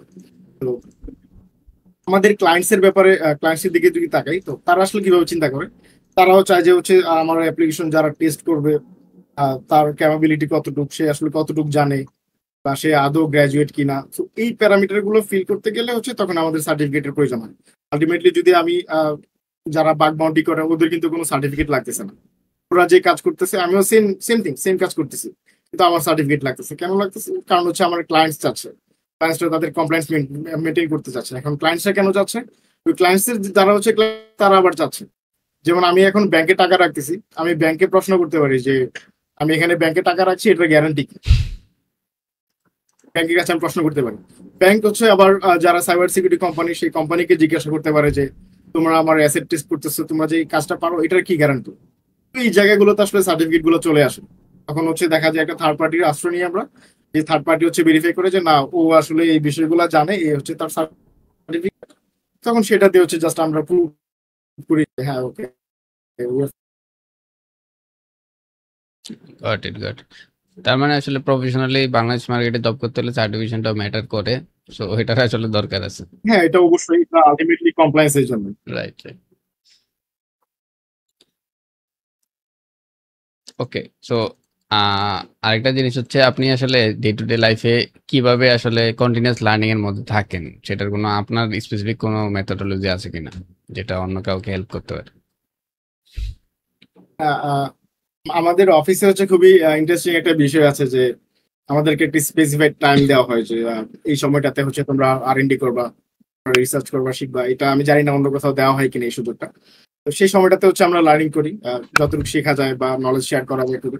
এর বাইরে হচ্ছে ব্যক্তিগতভাবে আমি যখন বাগ বাউন্ডারির কথা বলি, যখন আমি শুরু করি তখন হচ্ছে আমি আমার প্রিন্টার ছিল বাসায়, আমি প্রিন্ট করতাম বিভিন্ন ব্লগ আর্টিকেল, এগুলো প্রিন্ট করে হচ্ছে আমি ভার্সিটিতে যাইতাম, পড়তাম, ক্লাসে জ্যামে বসে বসে পড়তাম, আসার সময় পড়তাম, এই কাজগুলা করতাম। সো এখনো হচ্ছে মাঝে মধ্যে দেখা গেল যে আমি কোথাও ফ্রি বসে আছি, আমি চাইলে একটু গেমস খেলতে পারতেছি। তো এই গেমস না খেলে হচ্ছে আমি একটা আর্টিকেল পড়লাম 5 মিনিট, আমি মোটামুটি একটা নতুন একটা ধারণা পাইলাম, বা নতুন কোনো একটা বাইপাস শিখলাম। তো এই বিষয়গুলো খুব ইন্টারেস্টিং যে এই টাইমটাতে আসলে আমরা কতটুকু টাইম দিতে পারি। তো এইখানে আসলে জব করে আরেকটা ব্যাপার মাথায় রাখতে হয় যে স্ট্রেসের ব্যাপার স্যাপার আছে। সবকিছু মিলিয়ে হচ্ছে যেহেতু অফিস থেকে আমাকে আলাদাভাবে টাইম দেওয়া হচ্ছে আর রিসার্চ পারপাসে, সেখানে আমি সময়টা দিচ্ছি। এর বাইরে হচ্ছে ব্যক্তিগতভাবে এখন আর খুব বেশি একটা সময় দিই না, ওই অফিসের আমাদের যে সময়টা এটাকে যতটা ইউটিলাইজ করা যায় আর কি। সো এটা যদি বলি আপনার আসলে নিজের তো একটা পার্সোনাল একটা মেথোডোলজি আছে, প্লাস হচ্ছে ইকোসিস্টেম মানে লার্নিং ইকোসিস্টেম। সো সো আপনার অফিস হচ্ছে যে এটা প্রোভাইড করে, লাইক, তো এটা হচ্ছে আসলে বড় জিনিস, যেটা আসলে সব জায়গায় থাকে না। হ্যাঁ, এটা হচ্ছে এটা খুবই পজিটিভ ভাবে দেখি আমি। কারণ হচ্ছে যে আমি আলটিমেটলি অফিসের জন্য কাজ করতেছি, অফিস আমাকে সময় দিচ্ছে লার্নিং করার জন্য। এখানে দেখা গেল যে আমি নিজে শিখতেছি, অফিস আমাকে শেখাচ্ছে, আমি আবার অফিসকে প্রোভাইড করতেছি। তো দুই পক্ষের আসলে বোঝাপড়ার বিষয়টা আসলে আলটিমেটলি দুই পক্ষেরই লাভ হচ্ছে আর কি। এটা খুবই খুবই পজিটিভ। আমি জানি না কোম্পানিতে এই সুযোগটা আছে কিনা। এটা এটা খুবই লিমিটেড, বাংলাদেশ মার্কেটে আমরা যতটুকু জানি খুবই লিমিটেড, এই সুযোগ কম পাওয়া যায়। আহ, বেশিরভাগ সময় ধরেন কোম্পানি যা চায় তাই করা লাগে, এখানে আর্নিংয়ের কোনো সুযোগ থাকে না। সো যদি কেউ সেলফ স্টাডি করতে চায় তাইলে সে বাসায় গিয়ে রাত 2টা 3টা পর্যন্ত সজাগ থেকে ওটা করা লাগে, এবং আউটপুট তো আলটিমেটলি ওই যে কোম্পানি গিয়ে দেওয়া লাগে। তো তো এভাবে আসলে মাথা আস্তে আস্তে ক্র্যাক হয়ে যায়। এটা হচ্ছে বাংলাদেশ মার্কেটের কমন সিনারিও। তো এটা খুবই মানে শুনে ভালো লাগলো যে এই ধরনের ইয়ে আছে, এনভায়রনমেন্ট আছে।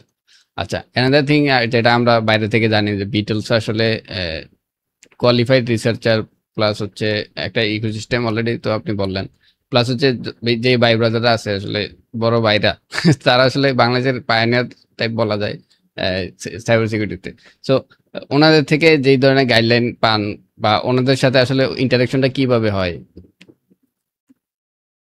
আমি হচ্ছে ভাইদেরকে আগে থেকে চিনতাম, কিন্তু ওনাদের সাথে আমার আগে কখনো কমিউনিকেট হয় নাই। তো ইন্টারভিউ বোর্ডে হচ্ছে ভাইদের সাথে প্রথম দেখা আর কি, সামনাসামনি। এর আগে হচ্ছে সফট এক্সপোর একটা ফেয়ারে হচ্ছে ওনাদের সাথে দেখা হয়েছিল। তো তখন আর পরিচয় হওয়ার সময় হয় নাই, কারণ ওনারা খুব ব্যস্ত ছিল, ইভেন্টে ব্যস্ত থাকে স্বাভাবিক। ওনাদের সাথে আলটিমেটলি পরিচয় বলতে গেলে হচ্ছে জবে ঢোকার পর থেকে। এর আগে হচ্ছে ওনাদেরকে জাস্ট চিনতাম যে ভাইরা আছেন, ভাইদেরকে একসময় চিন্তা করতাম যে একসময় হয়তো ওনাদের মতো হবো। এখন আলটিমেটলি ওনাদের সাথে কাজ করতেছি, এটাও এক্সপেকটেশনের বাইরে। আচ্ছা, তো ওই যেটা বললাম যে ওনারা আসলে কিভাবে কিভাবে গাইডলাইন প্রোভাইড করে আসলে, সেই জিনিসগুলো যদি একটু বলতেন যে আপনাদের সাথে ইন্টারেকশনটা কিভাবে হয়, যে আপনারা কি নিজেরা আজ করেন নাকি বাইরে আসলে নিজেরাই বলে যে এই জিনিসটা করো, এই জিনিসটা আর কি? এখানে এখানে আসলে দুইটা সংমিশ্রণ বলা যায়। যেমন কোন একটা স্পেশাল সিনারিওতে পড়ে গেলাম, তো দেখা গেল যে আমাদের একবার আসছিল এরকম একটা টেকনোলজি যে কোন একটা ক্লায়েন্টস আসছে, দেশের বাইরে ছিল। তো ওনারা এরকম একটা টেকনোলজি, মানে ওই টেকনোলজি সম্পর্কে আমরা জানি না যে এই অ্যাপ্লিকেশনটা আসলে কিভাবে চালাইতে হবে। আমরা তো চালাইতে না পারলে তো আমরা টেস্ট করতে পারবো না। তো তখন সিনিয়র ভাইদের সাথে ডিসকাস করি, তো উনি বললো যে এটা অনেক আগের, প্রায় 2023-এর কথা এটা। তখন উনি বললো যে এটা আরো 20 বছর আগে টেকনোলজি। ও, তো আমরা হচ্ছে ওই স্পেশাল ভার্চুয়াল বক্সে হচ্ছে ওই আগের ব্যাকডেটে যে হচ্ছে ওটাকে টেস্ট করছিলাম। পরে হচ্ছে আলটিমেটলি বুঝলাম যে ওই কোম্পানি যে অ্যাপ্লিকেশনটা এখনো চালাচ্ছে, এটা হচ্ছে ওই আগে যে ডেভেলপ করা ছিল, ওরা ওইটার উপরে এখনো চালাচ্ছে আর কি। তো এখানে আসলে একটা বিষয় যে আমি যদি এখানে এক্সপিরিয়েন্স কাউকে না পাইতাম, যেমন বড় ভাইদের কথা বললাম, ওনাদের অনেক সময়ের এক্সপিরিয়েন্স হয়ে গেল যে এখানে কেউ কেউ আছে আমার জন্মের আগে থেকে এই ইন্ডাস্ট্রিতে। এই বিষয়গুলো হচ্ছে যদি আমি 5-6 বছর আগের বা আমার কাছে যদি কেউ আসতো, আমি এটার অ্যান্সার আমার কাছে ছিল না, কারণ ওই টেকনোলজি সম্পর্কে আমার ধারণা নেই, আমি কখনো দেখিনি। তো ওই ভাইদের সাথে একসাথে হওয়ার কারণে আমি জানতে পারলাম যে হ্যাঁ, 20 বছর আগে এরকম কিছু একটা ছিল। ওই আগের কোন একটা অ্যাপ্লিকেশন আমি এখন কাজ করতে পারলাম। এটা খুব ইন্টারেস্টিং। এবং হচ্ছে ওনারা মাঝে মধ্যে অবশ্যই আমাদেরকে গাইডলাইন দেয় যে এই নতুন টেকনোলজি আসছে, এটা নিয়ে তুমি একটু স্টাডি করো। সো দুইটা মিলেই হচ্ছে আমরা যতটুকু কোলাবোরেশন করা যায় আমার সাইড থেকে আমরা চেষ্টা করি আর কি। আচ্ছা, নতুন টেকনোলজি, আমি আরেকটা কোশ্চেন মাথায় আসলো। আচ্ছা, না, না, আমি এটার আর উত্তর দিব না। আমি বুঝতে পেরেছি কি জিজ্ঞাসা করবেন। অন্য প্রশ্ন। দ্যাট ইজ এআই আর কি। আমরা অন্য প্রশ্নে যাই, এটা হ্যাঁ, নিয়ে কথা sure. বলবো না। আচ্ছা, অন্য প্রশ্ন ঠিক আছে, বাট রেড টিমিং আসলে এই সেটা আসলে কতটুকু ইম্প্যাক্ট ফেলছে সেটা যদি একটু ছোট আমি ছোট আমি আমি জানি না। আমি এটা সম্পর্কে খুবই কম জানি। জানি না বলতে গেলে আমি এটা আসলে দিতে পারি না। তো যেটা জানি না ওটা না আমি কিছু বলবো না। তবে আচ্ছা হ্যাঁ, আচ্ছা, এআই নিয়ে আসলে অনেক কিছু, অনেক কাজ করার সুযোগ আছে অবশ্যই। কারণ আহ, আমি যদি আরো 30-40 বছর আগের কথা বলি, যখন কম্পিউটার আসে, তখন অনেক মানুষ বলতো যে এটা আমাদের বাবা চাচাদের কাছ থেকে শোনা যে আরে কম্পিউটার আসতেছে, এখন তো আর আমাদের কাজ করতে পারবো না। আগে হচ্ছে যে কাজগুলো হাতে কলম হতো, এখন তো এগুলো কম্পিউটার করতেছে। আলটিমেটলি কি কি দেখা গেল যে কম্পিউটার আসার কারণে এখন কাজের জায়গা আরো বেশি বেড়ে গেছে। তো রাইট। আমরা এখন ভয় পাইতেছি যে এই আসলে এখন আমাদের কি হবে? তো আমার কাছে ব্যক্তিগতভাবে মনে হয় না যে অ্যাটলিস্ট এআই দিয়ে পেন টেস্টিং কভার করা সম্ভব, আমার কাছে মনে হয় না। কারণ মানুষ আসলে যেভাবে চিন্তা করে একটা মেশিন ওইভাবে কখনো চিন্তা করতে পারবে না, এটা কখনোই সম্ভব না। রাইট। তো কেউ যদি এটা এই চিন্তা করে হ্যাঁ, যে এআই দিয়ে পেন টেস্ট করাবে, এটা আসলে মানে বোকার স্বর্গে বসবাস করা ছাড়া কিছুই না। তো একটা সময় দেখা যাবে যে হচ্ছে এআই আসার কারণে আমরা এআই পেন টেস্টিং করা শুরু করে দিয়েছি, এরকম হইতে পারে। না, এখন তো তাই আলটিমেটলি হয়, চ্যাট এটাতে জিপিটির ভয় বাগ পাওয়ার কিছু ধরতেছে নাই। না অনেকে। অবশ্যই আলটিমেটলি এটাতে ভয় পাওয়ার কিছু নাই। নতুন টেকনোলজি আসতেছে মানে হচ্ছে আমরা নতুন কাজ করার সুযোগ পাচ্ছি, নতুন কিছু জানতে পারতেছি, আমাদের ইন্ডাস্ট্রি আরো বড় হচ্ছে, আলটিমেটলি আমাদের লাভ হচ্ছে। তো আমরা যদি ওই টেকনোলজির সাথে নিজেদেরকে সিঙ্ক না করতে পারি, এটা হচ্ছে আমাদের ব্যর্থতা। যেমন কম্পিউটার যখন আসছে প্রথম, মানুষ ভয় ছিল যে এখন তো কম্পিউটার চলে আসছে, এখন আমার হিসাব টিকাস কিভাবে করবো, সব কম্পিউটার করে দিচ্ছে, আমার জব নেই, চাকরি নেই। কিন্তু ব্যাপার এখন পুরোটা উল্টা। এখন দেখেন কম্পিউটার থেকে কতগুলো জব ইন্ডাস্ট্রি চলে, সাইবার সিকিউরিটি আছে, সফটওয়্যার ডেভেলপমেন্ট আছে, জাস্ট হচ্ছে মোবাইল অ্যাপ্লিকেশন নিয়ে হচ্ছে আলাদা ইন্ডাস্ট্রি আছে। আলটিমেটলি কাজের পরিধি আসলে বাড়ে। তো আমরা নিজেদেরকে যতটুকু সিং করতে পারবো ততটুকু আমরা আগাইতে পারবো। এখন যারা হচ্ছে কম্পিউটার সম্পর্কে কিছুই জানে না, ওরা কিন্তু ওই এখনো হাতে কলমে হিসাব করে। যারা হচ্ছে ওইটার সাথে অ্যাটাচ ছিল, তারা এখন কম্পিউটারকে ইউজ করে হয়তো বা এর চাইতে বেশি, ওই সময় চাইতে বেশি আর্নিং করতেছে। তো আমাদের টার্গেট থাকবে হচ্ছে আমরা কতটুকু ইউটিলাইজ করতে পারতেছি, কতটুকু অ্যাবজর্ব করতে পারতেছি, এটা হচ্ছে আমাদের মেন টার্গেট রাখা উচিত। Right, right, that is the gist point আর কি, যে সিঙ্ক করাইতে হবে আসলে টেকনোলজির সাথে। এটা না, অবশ্যই। নাইলে এটা সবাই পিছিয়ে পড়বে। তো এটা আসলে ভয় পাওয়ার কোনো কারণই নাই, আর স্পেশালি সিকিউরিটি ইন্ডাস্ট্রিতে তো নাই। তো যারা আসলে যেটা বললেন যে যারা এটা নিয়ে চিন্তা করে, আর আসলে বোকার স্বর্গে বসবাস করতেছে। এটা আমারও আসলে ওপিনিয়ন।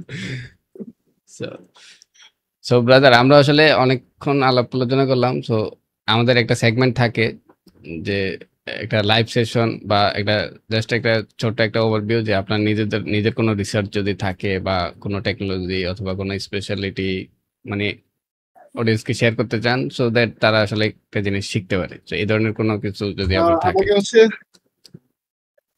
গত কয়েকদিনে হচ্ছে দু একজন আমাকে নক করছিল যে ভাই আইডোর অটোমেশন করা যায় কিনা বা কিভাবে কি করা যায়। বলছিলাম যে তাহলে আমরা ওই লাইভ ইভেন্টে আমি যতটুকু দেখানো যায় একটু চেষ্টা করব। ও গ্রেট। তো আমি একটু দেখাই। আমার শিওর, শিওর, ল্যাপটপ কোনো কিছু রেডি করে আনবো, যতটুকু ডেমনস্ট্রেশন দেখানো যায়। Sure.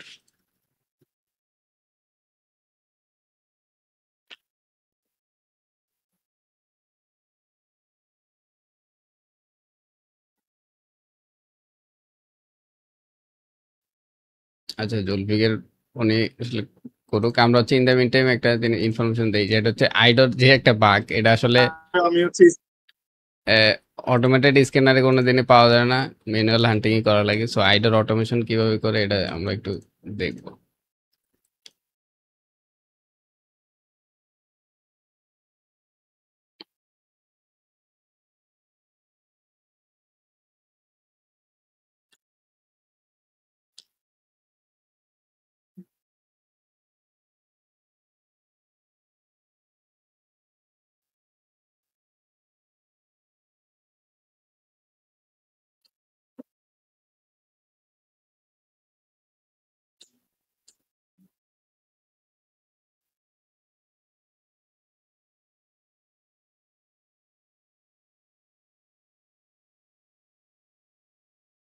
Seems like bandwidth issue. Load নিতেছে না।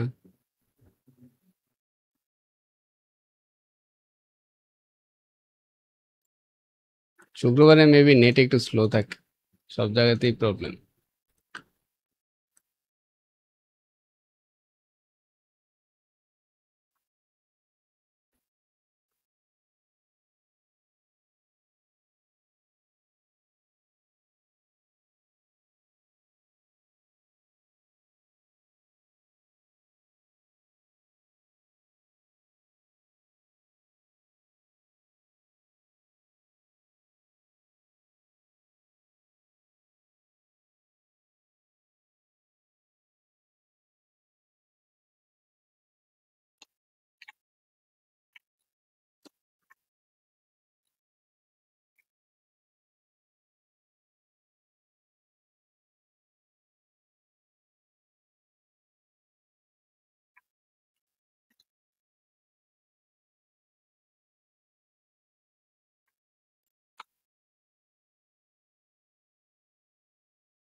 মেবি আমাদের গেস্ট হচ্ছে ডিসকানেক্টেড হয়ে গেছে due to internet issue. So let's wait for minute.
আচ্ছা, আনফরচুনেটলি আমরা আসলে কিছু শুনতে পাচ্ছি না।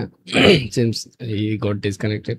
সো আমরা আসলে আর 5 মিনিট ওয়েট করি, যদি না মানে এগেইন কানেক্টেড হইতে না পারি আমরা। সো ওনার যেই ভিডিওর বা যেই জিনিসটা দেখাতে চাইতেছিল এটা আসলে আমরা পরে ভিডিও রেকর্ড করে পেজ থেকে ছেড়ে দেবো না, কোনো সমস্যা নেই।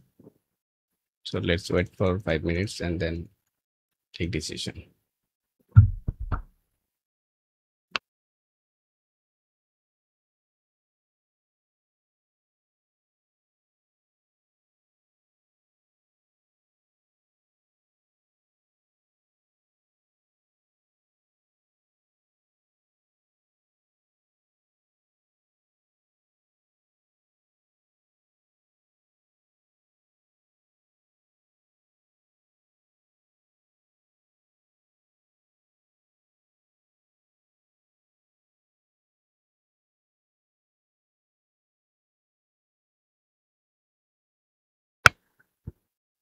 আচ্ছা, এক ভাই প্রশ্ন করছে হচ্ছে, বাইরের টিমে ক্লাউড সিকিউরিটির জন্য কোনো রোল আছে? যদি থাকে তাহলে কিভাবে আগাবো? আচ্ছা, সো রেড টিমিং আসলে ক্লাউড ফিজিক্যাল আসলে সবকিছুতেই অ্যাপ্লিকেবল। তো আসলে আপনার এখানে যে বিষয়টা হচ্ছে থিঙ্কিং লেভেলটা, থিঙ্কিংটা আর কি, বা মেথোডোলজি যেটা অলরেডি আমাদের গেস্ট হচ্ছে শেয়ার করছে। তো ওটা আসলে মেইন, সেটা ওয়েদার ইট ইজ। সাথে এই জুলফিকার ব্রো,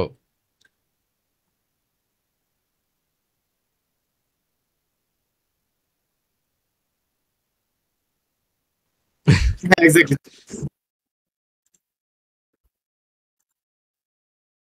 আমরা কিন্তু তখন কিছু হচ্ছে দেখবে যে শুনতে আসলে পাইতেছি না ব্রো। আপনি আপনি অনেকক্ষণ ডিসকানেক্টেড ছিলেন। হ্যাঁ, বা হচ্ছে এনফোর্সড একটা রেসপন্স আসলে দেখা যায় আর কি। আমার কথা কি কেটে গেছে? আ- আমরা আচ্ছা আম- আচ্ছা, আমরা সরি সরি। কিচ্ছু শুনতে ওকে পাই ওকে, নাই, কোনো ইভেন সমস্যা আমরা দেখতেও পাই নাই। সো অডিয়েন্সকে যেটা বললাম যে আপনার এই জিনিসটা যেটা দেখাইতে চাইতেছিলেন এটা যদি ভিডিও রেকর্ড করে দেন পরে পাবলিশ করা যায় আর কি, কারণ ডিউ টু ইন্টারনেট নেই। হ্যাঁ ইস্যু করা আমরা যায়, আসলে, কোনো সমস্যা নেই। জি জি, ডিউ টু হ্যাঁ, ইন্টারনেট ইস্যু কোনো আমরা আসলে সমস্যা নেই। কিছু করতে পারলাম না। খুবই দুঃখিত।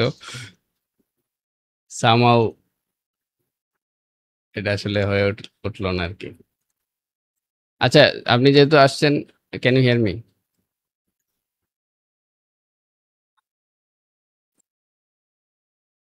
হ্যালো, আচ্ছা কোনো সমস্যা নেই। কথা শুনতে পাচ্ছেন এখন?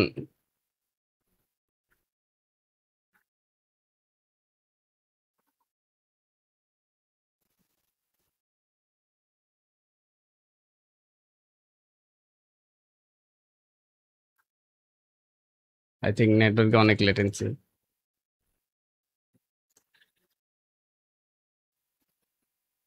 শুনতে পাচ্ছি কিন্তু আমার সাউন্ড যাচ্ছে না, সাউন্ড ভিডিও যাচ্ছে, দেখতে পাচ্ছি। অনেক অনেক লেটেন্সি। আমি তাহলে নেটওয়ার্ক একটু সুইচ করি।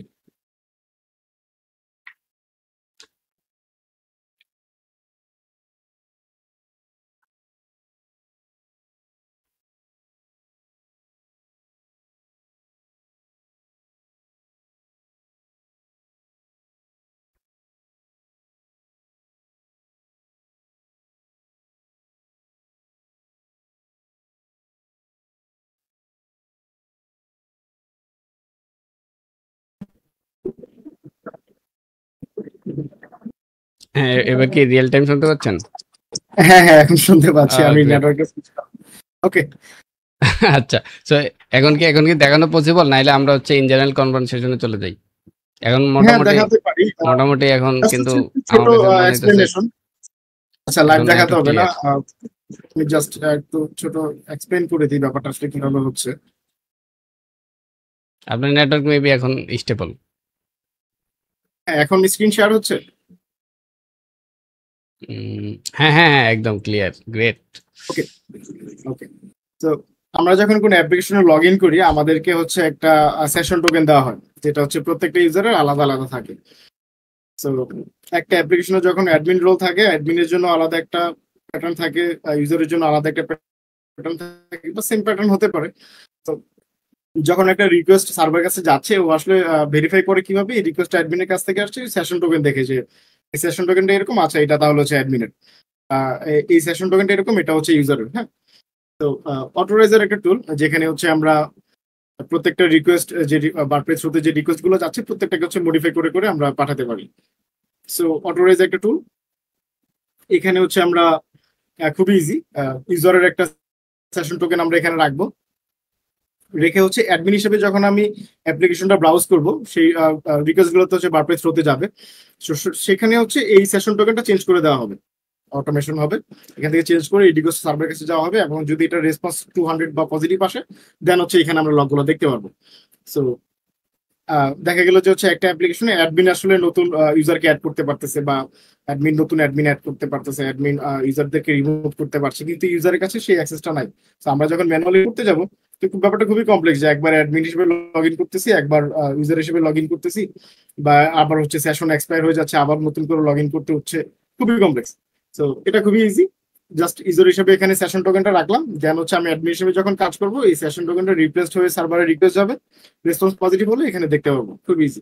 আরেকটা হচ্ছে অটো রিপিটার, এটা হচ্ছে আমি অন্য একটা কাজ ইউজ করি। সো এখানেও সেম, এখানে হচ্ছে যেমন কোথায় ছিল, ওকে,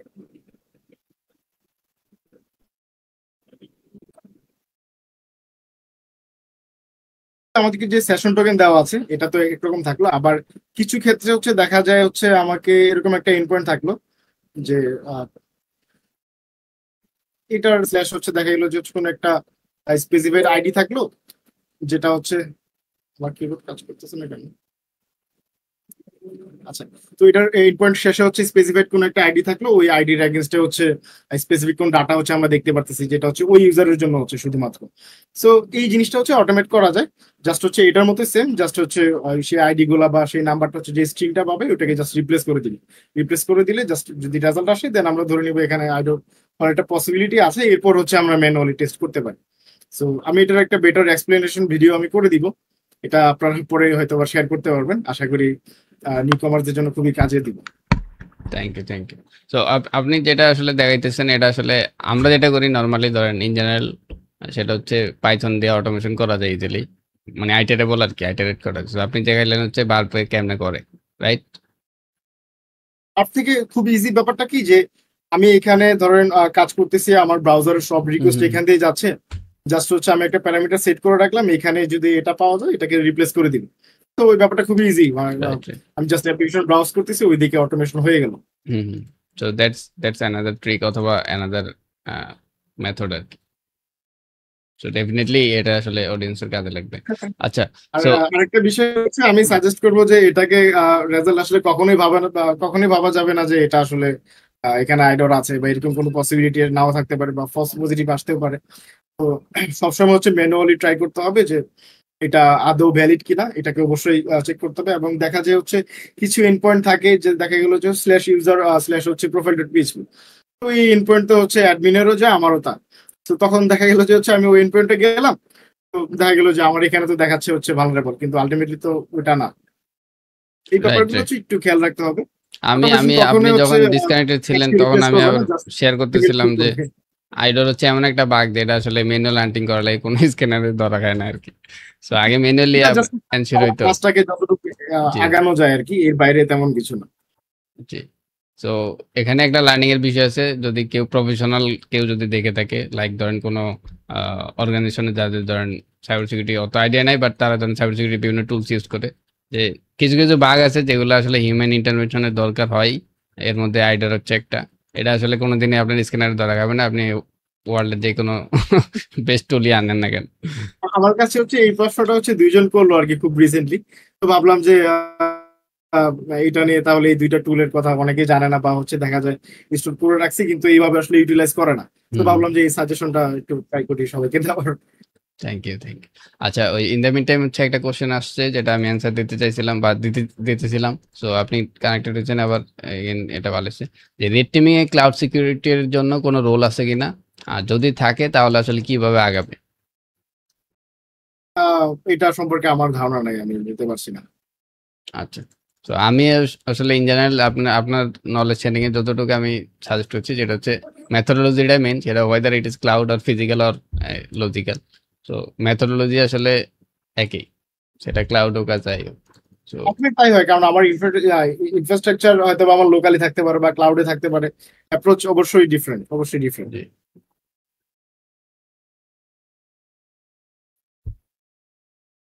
ওকে। So thank you. আমরা আসলে একদমই শেষের দিকে। সো এখন হচ্ছে আহ, আরেকটু ইন্টারেস্টিং যে আপনার আসলে রিয়েল লাইফের হবি কি, মানে আপনার কি করতে ভাল লাগে এই এই প্রফেশনাল লাইফের বাইরে আসলে কি করতে ভাল লাগে, আপনি মানে কি চান যেটা যেটা আসলে করতে চান হয়তো হয়ে উঠতেছে না, এরকম আর কি। আমি আমি চাই হচ্ছে প্রতি মাসে একবার ট্যুর দেওয়ার, একবার ট্যুর দিতে চাই, যেটা আসলে রিসেন্টলি তো একটা সম্ভব দিলেন হয় না। দেখলাম। দেখা গেল হচ্ছে প্রতি বছর হয়তো একবার যেতে পারি। আর এর বাইরে আমার জীবন আসলে তেমন আহামরি তেমন কোনো চাওয়া নাই। সুস্থভাবে বাঁচতে চাই আর একটু ঘুরতে টুরতে চাই আর কি, আমার বেশি ভালো লাগে। আমি আমার কাছে যদি এ সুযোগ থাকতো আমি প্রতি সপ্তাহে একবার ঘুরতে যেতাম, একদিন উইকেন্ডে, প্রতি উইকেন্ডে অবশ্যই ঘুরতে যেতাম। কিন্তু আসলে হয় না আর কি, যে আমাদের দৈনন্দিন ব্যস্ততা, ফ্যামিলি আছে, সবকিছু মিলে আসলে হয় না ব্যাপারগুলো। আসলে আমরা যত বড় হই আমাদের জীবনটা আসলে তত বেশি কমপ্লেক্স হয়ে যায়। তো এর বাইরে আসলে যতটুকু চেষ্টা করা যায় আর কি, আমরা যতটুকু নিজেদেরকে সময় দিতে পারি, এর বাইরে তেমন কিছুই না। আর আচ্ছা, এই মুহূর্তে হচ্ছে এখন ইন্ডাস্ট্রি ভালো লাগতেছে, আমি হয়তো এখানে কাজ করতেছি। আমার যদি সামনের মাস থেকে ভালো না লাগে আমি ইন্ডাস্ট্রি হয়তো ছেড়ে দিব, আমি অন্য কিছু করতে পারি। তো আমি ব্যাপারটাকে এখন পর্যন্ত শখের জায়গা হিসেবে রেখেছি। প্রফেশনালি এখনো চিন্তা করি না যে আমি জানি না আর কি। আমি এখন এখন এখন পর্যন্ত আমার কাছে ভালো লাগে এই জন্য করি। That's it. এর বাইরে তেমন কিছু না। হুম, হুম। আমাকে কেউ প্রেশারও দেয় নাই, ফ্যামিলির কোনো প্রেশারও নাই। ভালো লাগে এই জন্য করি, ভালো লাগবে না হয়তো অন্য কিছু করবো, এই আর কি। কাছে আলহামদুলিল্লাহ, আপনি মনে একটা হয় ভালো সবাইকে এনভায়রনমেন্টে এইভাবে আছেন। করা উচিত। আচ্ছা, আহ, এখন আমরা আসি আরেকটা ইয়েতে। এখন হচ্ছে মার্কেট সিনারিও, যে বাংলাদেশে আসলে সাইবার সিকিউরিটির মার্কেটটা আসলে কিরকম, এন্ড মানে আপনার পয়েন্ট অফ ভিউ থেকে, এন্ড হচ্ছে আহ, এখানে লার্নিং কার্ভটা কিরকম, দেন এখানে হচ্ছে সুযোগ সুবিধা কিরকম, এবং যেমন অন্যান্য সেক্টরে যেমন সফটওয়্যার ইন্ডাস্ট্রিতে বিশাল একটা মার্কেট। সো বাংলাদেশের সাইবার সিকিউরিটিতে আসলে যদি কেউ ক্যারিয়ার করতে চায়, এটা আসলে তার জন্য কি ওর্থি হবে নাকি রিস্কি হবে? সো এই জিনিসটা যদি আপনি সাজেস্ট করতেন। এই মুহূর্তে ব্যাপারটা আসলে অনেকটা বলা যায় কন্ডিশনাল। দেখা যাচ্ছে যে হচ্ছে আমাদের ইন্ডাস্ট্রি বড় হচ্ছে, এখন এটা আসলে র্যাপিডলি গ্রো করবে না কতটুকু গ্রো করবে এটা এখন আসলে আমি ব্যক্তিগতভাবে এখনো আইডিয়া করতে পারিনি। কারণ এরকম অনেক লোকের সাথে আমার পরিচয় হয়েছে যে যারা আহ, বড় বড় পজিশনে আছে কিন্তু তারা সিকিউরিটি নিয়ে এখনো কনসার্ন। তো তাদের ব্যাপারে আমি আসলে কি বলবো। হুম, হুম। এটা ডিপেন্ড করে। ইন্ডাস্ট্রি এখনো বড় হচ্ছে, এখনো বোঝা যায় না, এখনো আমি জানি না কি হচ্ছে বা কতটুকু বড় হতে পারে।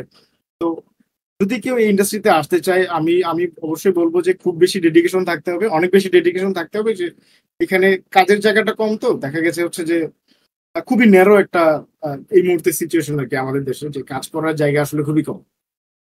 তো এই জায়গাটাতে আসলে নিজেকে খুব বেশি আপ টু ডেট না রাখলে, খুব বেশি স্কিল না রাখলে আসলে স্টে করাটা খুব কমপ্লেক্স হয়ে যায়, খুব বেশি কঠিন হয়ে যায়। এবং আরেকটা বাজে বিষয় হচ্ছে কিছু কিছু অর্গানাইজেশন আছে, তারা হচ্ছে সাইবার সিকিউরিটি ট্রেনিং শিখাচ্ছে, কোর্স বিক্রি করতেছে। তো আলটিমেটলি দেখা যায় তারা যখন প্রফেশনাল লাইফে কাজ করতে যায়, দেখা গেল যে ওই নলেজ গুলো তাদের কোনো কাজেই আসতেছে না। খুব স্পেসিফিক দুইটা কি তিনটা অর্গানাইজেশন যারা আসলে এই মুহূর্তে ভ্যালিড বা যেটা আসলে ইন্ডাস্ট্রিতে কাজ করা যায় ততটুকু তারা আসলে শিখাচ্ছে। কিন্তু আপনি যদি বলেন 90% একই অবস্থা, খুবই বাজে। ওদের কারিকুলাম খুবই বাজে, ওদের যারা স্টুডেন্ট আসতেছে তাদেরকে একটা প্রশ্ন করলে তারা সেটার উত্তর দিতে পারে না। এবং আরেকটা বাজে বিষয় হচ্ছে যে এরকম রিয়েক্ট করে অনেকে যে এই সম্পর্কে তার নলেজই ছিল না কোনো একটি স্পেসিফিক ডিপে কোশ্চেন করলে। তো এই ইন্ডাস্ট্রিটা বা এই নলেজটা আসলে এরকম না যে আমি জাস্ট একটা কোর্স করলাম, দুইটা কোর্স করলাম, এখান থেকে শিখে ফেললাম। ব্যাপারটা আসলে এরকম না। এটা প্যাশেন্টের ব্যাপার, প্যাশেন্স। এখানে আসলে ধৈর্যের ব্যাপার আছে, লম্বা সময়ের ব্যাপার আছে, ডেডিকেশনের ব্যাপার আছে। সবকিছু মিলে আসলে আলটিমেট জিনিস হচ্ছে এটা। তো ডেডিকেশনটা আসলে খুব বড় একটা বিষয় আর কি। ওকে, থ্যাংক ইউ। আর আরেকটা কোশ্চেন যেটা হয়তো অনেকে আস করতে চায় কিন্তু পারে না, যেটা হচ্ছে আহ, অনেকে মনে করে আর কি যে অন্যান্য ইন্ডাস্ট্রিতে লাইক সফটওয়্যার ইন্ডাস্ট্রি বা অন্যান্য ইন্ডাস্ট্রি যদি বলি টেকনোলজি সাইডে, সো সেখানে হচ্ছে ভালো স্যালারি পাওয়া যায়, ঠিক আছে, বাট সাইবার সিকিউরিটিতে সেটার থেকে ভালো স্যালারি পাওয়া যায়, মানে এরকম তাদের একটা আইডিয়া। সো এই ক্ষেত্রে বাংলাদেশ মার্কেটের পজিশনটা আসলে কি কিরকম? সেখানে কি ইন জেনারেল একটা রেঞ্জের মধ্যেই দেওয়া হয় নাকি আদৌ একটু আপে আছে? সো আপনার এক্সপেরিয়েন্স থেকে অবশ্যই যদি একটু এখানে অবশ্যই একটু আপে আছে, কারণ আপনি একটা জিনিস বানাচ্ছেন, ওটার নিরাপত্তা দেওয়ার জন্য আরেকটু বেশি খরচ করতেই হবে। সো ক্লায়েন্টসরাও এখানে বেশি টাকা ঢালতেছে, যারা কোম্পানিগুলো আছে তারাও এমপ্লয়ীদেরকে কি বলে এমপ্লয়ীদেরকে ভালো স্যালারি দিচ্ছে। তো এখানে ভালো, কিন্তু সমস্যা হচ্ছে যে ওই যে বললাম জায়গাটা ন্যারো, খুব অল্প কিছু মানুষের কাজ করার সুযোগ আছে, ইন্ডাস্ট্রি এখনো বড় হয় নাই। তো এই রিস্কটা হচ্ছে আমার কাছে মনে হয় আগামী 10 বছর এই রিস্ক আমাদের থেকেই যাবে। সো এটাকে কিভাবে ওভারকাম করা যায়, আমরা কিভাবে এই সচেতনতা বৃদ্ধি করতে পারি, এটা নিয়ে আসলে অনেক কাজ করার জায়গা এখনো আছে। তো মানুষ যতক্ষণ না পর্যন্ত এটা নিয়ে সচেতন হবে, এটা নিয়ে জানবে, ততক্ষণ না পর্যন্ত আসলে এখান থেকে ইন্ডাস্ট্রি নতুন ভাবে বড় হবে না। দেখা যায় অনেক ইনভেস্টর আছে, অনেক বিজনেসম্যান আছে, এটা সম্পর্কে জানেই না, বা এখানে কাজ করার মতো একটা জায়গা আছে এটা অনেকে জানেই না। সো এই জায়গাগুলোতে নজর পড়লে আলটিমেটলি ইন্ডাস্ট্রি গ্রো হবে, নতুন নতুন কাজ করার জায়গা বের হবে, নতুন যারা স্টুডেন্ট আছে আর নতুন মানুষ এখানে আগ্রহী হবে শেখার জন্য। আলটিমেটলি সব দিক থেকে পজিটিভ ভাবে দেখতেছি আমি। রাইট। আচ্ছা, এনাদার কোশ্চেন, সেটা একদমই উপর লেভেল থেকে বলবেন, মানে ডিপে যাওয়ার দরকার নেই। সেটা হচ্ছে ধরেন বাংলাদেশে তো বিভিন্ন টাইপের সেক্টর আছে, ফিনান্সিয়াল সেক্টর, দেন হেলথ কেয়ার, তারপর ফার্মাসিউটিক্যালস, ম্যানুফ্যাকচারিং, আরো বিভিন্ন ফিল্ড আছে। সো বা ব্যাংকিং, যেটা ফিনান্সিয়াল বললাম। সো মানে আপনাদের আসলে এক্সপিরিয়েন্স থেকে, যেহেতু বিটেলস অনেকদিন ধরে কাজ করতেছে, আমি আসলে জানার জন্য বলতেছি, বা ধরেন অডিয়েন্সের অনেক সময় জানতে পারে যে অন্যান্য যে ইয়াগুলো আছে, সেক্টর গুলো আছে, সেখানে আসলে সাইবার সিকিউরিটি গুলা কিভাবে, মানে কতটা ইম্পর্টেন্স হিসেবে নেওয়া হয়, বা আদৌ ওখানে কোনো কাজ টাজ হয় কিনা, বা have you ever experience with their asset, বা এরকম কোনো কিছু আছে কিনা, মানে অলরেডি করছেন এখানে এরকম? হচ্ছে খুবই ইন্টারেস্টিং বিষয়টা। আমাদের কিছু ক্লায়েন্টস আছে যারা হচ্ছে হয়তোবা কমপ্লায়েন্সের জন্য আসে, আবার কিছু ক্লায়েন্টস আছে যারা অ্যাকচুয়ালি তারা জানতে চায় যে তাদের কোন কোন জায়গায় লুপহোল আছে, বা তারা হচ্ছে বুঝতে চায় যে আমাদের কি কি প্রবলেম আছে, আমরা বের করে আমরা কিভাবে নিজেদেরকে সেফ রাখা যায়।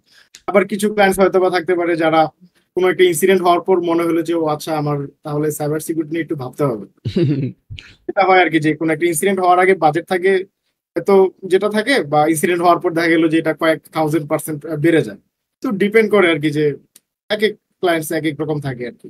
এবং আপনি আদার্স আরো যে কোম্পানিগুলো আছে সবগুলোই একই রকমই বলা যায়, যে কিছু আছে কমপ্লায়েন্স এর জন্য আসে, কিছু অবশ্যই জানার জন্য আসে। তো এই দুইটা আসলে মিক্সড আর কি, যে মিশ্র প্রতিক্রিয়ার মতো আর কি, হুম, হুম। ডিপেন্ডস করে। আর আমরা আমরা আসলে যতটুকু দেখছি যে বাংলাদেশ মার্কেটে ব্যাংকগুলা বেশিরভাগ একটু সতর্ক সাইবার সিকিউরিটি নিয়ে বা কনসার্ন, এবং যারা সাইবার সিকিউরিটি ধরেন লাইক আস, হ্যাঁ, যারা ব্যাংকে তো সাইবার, অবশ্যই সতর্ক থাকতে হবে, স্পেশালি হচ্ছে আমাদের রিজার্ভ বাজেটে এই ইনসিডেন্টটা হলো, এরপর আসলে ব্যাংকগুলো অনেকটাই সচেতন। তো আমি আশা করি এই অ্যাওয়ারনেসটা আরো বাড়বে, এবং এটা শুধুমাত্র ব্যাংক না, আমার কাছে মনে হয় যে যত ফাইন্যান্সিয়াল অর্গানাইজেশন আছে বা যত এভরিথিং, আমাদের যত অনেক কিছু হ্যাক করা পসিবল, যেমন অ্যাপ্লিকেশন থাকতে পারে বা ফোন, যত ইন্ডাস্ট্রি আছে যেখানে আসলে কাজ করার সুযোগ আছে, আমার মনে হয় সবারই আসলে এই বিষয়টাতে সচেতন হওয়া উচিত। এবং আরেকটা বিষয় হচ্ছে যে সামনে এআই আসতেছে, এটা যে কোনো ভাবে ব্যাকফায়ার করতে পারে, তো এই বিষয়টা অবশ্যই আমাদের খেয়াল রাখতে হবে। Right, right. আচ্ছা, তারপরে আরেকটা বিষয়ে আসি, সেটা হচ্ছে আমরা তো নর্মালি সাইবার সিকিউরিটিতে মানে পেন টেস্টিং ঠিক আছে, ম্যানুয়াল এটা একটা অ্যাসেসমেন্ট, কিন্তু এখানে কিন্তু স্কিল পারসন কম বাংলাদেশে এটা, এবং জায়গাটা আসলে যেটা অলরেডি আপনি শেয়ার করছেন যে ন্যারো বাংলাদেশ মার্কেটে, যেটা হয় বাইরে থেকে অনেক টুল অ্যান্ড সফটওয়্যার কেনা হয়। সো বাংলাদেশে আসলে এরকম কোনো ইন্ডাস্ট্রি আছে কিনা, বা এরকম কোনো রিসার্চাররা বা ধরেন কোনো কোম্পানি চাইতেছে কিনা, বা কোনো ডেভেলপমেন্ট করতেছে কিনা, যে যে নিজেদের কোনো প্রোডাক্ট ডেভেলপমেন্ট করা যেটা বাংলাদেশ মার্কেটে বা ধরেন আসলে আসলে ওয়ার্ল্ড ক্লাস লেভেলে কাজ করবে, যেটা ধরেন বাইরে থেকে আমরা মানে এই বিষয়টা নিয়ে হচ্ছে আমিও অনেকদিন ভাবতেছিলাম যে আমরা বার্ডসুট ব্যবহার করতেছি বা জ্যাপ ইউজ করতেছি, আমরা নেসাস ইউজ করতেছি, আমরা মেটাস্প্লোর ইউজ করতেছি, সবে কিন্তু বাইরে। সবকিছু বাইরে, আমাদের আমাদের নিজস্ব কোনো টেকনোলজি কেন নাই? এবং আরেকটা বিষয় হচ্ছে যে আমি এতদিন পর্যন্ত আমার এক্সপিরিয়েন্স থেকে আমি এখন পর্যন্ত বাগ বাউন্টি হান্টার ছাড়া কাউকে ব্যক্তিগত বা নিজে ডেভেলপ করা টুল আমি ইউজ করতে দেখিনি। অল্প কিছু হান্টারদের মাঝখানে হচ্ছে এটা দেখলাম যে তারা নিজেরা কিছু স্পেসিফিক্যালি ডেভেলপ করে তারপর হচ্ছে নিজেরা ইউজ করে। এর বাইরে হচ্ছে দেখা যাচ্ছে হচ্ছে আমরা সবসময় হচ্ছে অন্যদের উপর ডিপেন্ডেন্ট। তো আমি জানি না কেন আসলে আমাদের এই জায়গাটাতে এখনো কাজ হচ্ছে না। তো এটা আসলে খুবই ভাবার বিষয় যে এটাতে কেন এখনো কাজ হচ্ছে না, বা অন্য দেশের লোকেরা কেন আমাদের প্রযুক্তি নিচ্ছে না, বা আমরা কেন কেন এখনো তাদেরকে কোনো কিছু ডেলিভার করতে পারছি না। এখানে রাইট, আমরা আমাদের কিন্তু বাইরে ওয়ার্ল্ড ক্লাস লেভেলের থেকে টাকা রিসার্চার দিয়ে এগুলো আছে বা ওই মাইন্ডসেট আছে, বাট সামহাউ জিনিসটা হইতেছে না। সো এই জিনিসটাতে আপনি যেটা এই বললেন আসলে জায়গাটাতে কাজ আসলে করা কাজ উচিত। করার অনেক বড় একটা জায়গা খালি আছে এখন পর্যন্ত। রাইট, এবং রিসেন্টলি আপনি যদি দেখেন যে প্রজেক্ট ডিসকভারি, এটা কিন্তু লাস্ট 2-3 বছরে বিশাল একটা ওয়ার্ল্ড ক্লাস লেভেলের ইম্প্যাক্ট করছে, এবং হ্যাঁ, খুব অল্প সময়, জাস্ট চোখের সামনে হয়ে গেল। জি, এবং এটা হচ্ছে ডিসকভারি টুল হচ্ছে, আগে দেখা যেত হচ্ছে এটার অল্টারনেটিভ আরো কিছু টুল রাখতাম, এখন যদি আপনি চিন্তা করেন এটাকে হচ্ছে আপনাকে টপ প্রায়োরিটিতে রাখতে হবে। ওদের যে টুলগুলো বেরোচ্ছে 2-3 বছর আগে, 2-3 বছর না আরো, ওই সময়টাতে আপনি চিন্তা করেন যে ওরা একটা কিছু টুল ডেভেলপ করা আছে, এটার পাশাপাশি অন্য একটা টুল আপনি ইউজ করতেছেন, কিন্তু এখন ওরা আসলে এতটুকু ট্রাস্টওয়ার্দি হয়ে গেছে যে আমরা দেখা গেছে আমরা কোনো কিছু ওই স্পেসিফিক ক্যাটাগরি টুল ইউজ করতে গেলে দেখা গেল যে হচ্ছে আমরা প্রজেক্ট ডিসকভারি টুল আমরা আগে গিটার থেকে নিচ্ছি। তো ওরা আসলে ওদের ওই ট্রাস্টের জায়গাটা ওরা নিজেরা নিয়ে নিয়েছে। আমরা এখনো নিজেদের টেকনোলজি বা এরকম কিছু আমরা করতে পারিনি। প্রজেক্ট ডিসকভারিটা আসলে চোখের সামনে আসছে। জি, এবং এটা কিন্তু একটা কমিউনিটি বেসড একটা ওয়ার্ক ছিল প্রথমে, এবং হ্যাঁ, এখন হচ্ছে community তারা তারা driven। আলটিমেটলি সবাই বিজনেসে community গেছে। সো আই করতেছে। থিঙ্ক আমাদের বাংলাদেশে যারা যেই সব কমিউনিটি গুলো আছে তাদের এই ব্যাপারে একটু আগে আসা উচিত, যাতে একটু মানে আমাদের দেশের একটু, কমিউনিটির বেশ কয়েকজন যে ডিসকভারিতে কন্ট্রিবিউশন আছে। না মানে নিজেদের জন্য আসলে কিছু করা যেটা আসলে গ্লোবাল লেভেলে ইম্প্যাক্ট ফেলতে পারে। আমাদের কিন্তু আহ, যেটা বললাম যে গ্লোবাল মাইন্ডসেট আছে, প্লাস হচ্ছে ভালো ভালো স্কিল ডেভেলপারও আছে যারা গ্লোবালি কাজ করতেছে। So, তারা যদি একটু আগে আসে আর কি দেশের জন্য।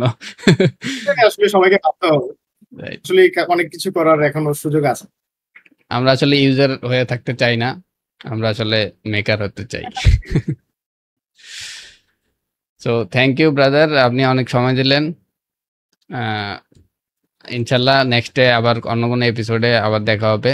ততদিন ভালো থাকবেন, হ্যাঁ, সুস্থ অবশ্যই। থাকবেন, আমাদের জন্য দোয়া করবেন। তো আজকের জন্য আল্লাহ থ্যাংক ইউ হাফেজ। আপনাদেরকে। জি, আপনাদের ভালো থাকবেন। অডিয়েন্সের উদ্দেশ্যে কিছু বলার আছে কিনা, জাস্ট জিস্ট পয়েন্টে? অডিয়েন্সের উদ্দেশ্য হচ্ছে একটা কথা বলবো, আমি জানি ভিডিওটা যারা দেখতেছে বা লাইভে যারা আছে বেশিরভাগই হচ্ছে নতুন, এবং পুরোনোরা হচ্ছে এই বিষয়গুলো স্কিপ করে, এবং আমিও স্কিপ করি বলতে গেলে। তো আমি সবাইকে সাজেস্ট করবো যে একটু বেশি ফোকাসড হতে হবে, এবং ফান্ডামেন্টালস বিষয়গুলোতে একটু বেশি নলেজ, একটু বেশি ফোকাস হতে হবে। এটা জিনিস আসলে কিভাবে কাজ করে এটা যদি আমি না বুঝি, এটার ফ্লো গুলো আমি ধরতে পারবো না। সো এই বিষয়টাতে প্লিজ একটু খেয়াল রাখবেন। এটাই। আর হচ্ছে শখের বসে হচ্ছে আমার মতো আসবেন না, কারণ হচ্ছে আমি শখের বসে আসছি, আমি যে কোনো সময় চলে যেতে পারি। সো অ্যাকচুয়ালি সত্যিকার অর্থে ডেডিকেশন এবং হচ্ছে মনোযোগ থাকলে খুবই ইচ্ছা আমার, আমি এটা হব, আমি এটা করতে চাই, আমার দ্বিতীয় কোনো অপশন নাই, তাহলে দেন ইউ আর ওয়েলকাম। আর আমার মতো হলে হচ্ছে আমি অবশ্যই না করবো, আসার দরকার নাই। মানে আমি আপনার কথা শুনে যেটা মনে হলো যে follow Zulfiqar's work, don't follow Zulfiqar. আচ্ছা, এই অডিয়েন্সের একটা কোশ্চেন আছে, এটা করে আমরা শেষ করে দেবো। ম্যানুয়াল হান্টিং এ কোন কোন ভালনারেবিলিটিতে নলেজ রাখা দরকার? এখানে হচ্ছে আপনি মনে হয় খুব বেশি বিগিনার, আমার কাছে মনে হচ্ছে প্রশ্ন শুনে। আপনি যে কাজটা করবেন, আপনি হচ্ছে যখন নতুন কিছু শিখবেন, দেখা গেল হচ্ছে আমি কিছু একটা শিখলাম, এটাকে হচ্ছে আপনি লিখে রাখবেন যে এই প্রসেসে আসলে এইভাবে বাইপাস করা যায়, বা এরকম একটা ভালনারেবিলিটি আছে আমি আজকে নতুন জানলাম। দেখা গেলো যে হচ্ছে আইডোর নামে কোনো একটা ভালনারেবিলিটি আছে, বা ওডব্লিউএসপি টপ 10 যে ভালনারেবিলিটি গুলা বের হয় আর কি, যে নামগুলা তারা পাবলিশ করে কিছুদিন পর পর, এই নামের কোনো একটা হচ্ছে আমি এই প্রথম জানলাম, সেটা নিয়ে স্টাডি করলাম। এটা হচ্ছে আপনি লিখে রাখবেন বা নোট লিখে রাখবেন। এটাকে হচ্ছে আপনি চেকলিস্ট হিসেবে দেখবেন, এবং প্রতিবার যখন অন্য কিছু টেস্ট করতে যাবেন, নতুন কিছু শেখার পাশাপাশি ওই চেকলিস্ট থেকে হচ্ছে অবশ্যই ট্রাই করবেন। তো তখন দেখা যাবে যে আপনি খুব র্যাপিডলি আসলে নতুন কিছু শিখতে পারতেছেন, খুব র্যাপিডলি আপনি গ্রো করতেছেন। তো এটা খুব বেশি কাজে দেয়। আর ম্যানুয়াল হান্ডিং এ কিভাবে ফোকাস রাখবেন, কি বলবো, আমি হচ্ছে খুব বেশি অটোমেশনের সময় দিই না, আমি খুব অল্প কিছু জায়গাতে কাজ করি বা চেষ্টা করি আর কি।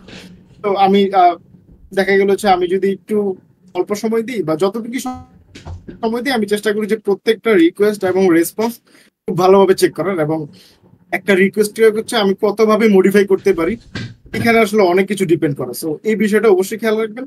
একটা রিকোয়েস্টকে আমি কতভাবে ট্রাই করতে পারি। একটা রিকোয়েস্ট দেখা যায় হচ্ছে একই প্যারামিটারে হচ্ছে আমি অ্যাক্সেস ট্রাই করতে পারি, একই প্যারামিটার হচ্ছে আমি এসকিউএল ইনজেকশন ট্রাই করতে পারি, একই প্যারামিটারে এইচটিএমএল ইনজেকশন ট্রাই করতে পারি। সো আমাকে চিন্তা করতে হবে যে কোনটার উপরে কোনটা ট্রাই করা যায়, এবং একটা রিকোয়েস্টে কি কি প্যারামিটার থাকতে পারে, কতভাবে ইউটিলাইজ করা যায়, দ্যাটস ইট। যত ম্যাক্সিমাম আপনি চিন্তা করতে পারবেন, তত ম্যাক্সিমাম আপনি ফাইন্ডিংস বের করতে পারবেন। Thank you. So thank you ultimately, again thank you again. আমরা আসলে একদমই শেষ পর্যায়ে। সো ইনশাল্লাহ যেটা বলতেছিলাম যে ইনশাল্লাহ নেক্সট কোনো একটা এপিসোডে আবার ইনশাল্লাহ আসবেন। উইল এগেইন ইনভাইট ইউ ইনশাল্লাহ। তো ততদিন পর্যন্ত ভালো থাকবেন, সুস্থ থাকবেন। আল্লাহ হাফেজ, আসসালামু আলাইকুম। থ্যাংক ইউ, ভালো থাকবেন সবাই, আল্লাহ হাফেজ।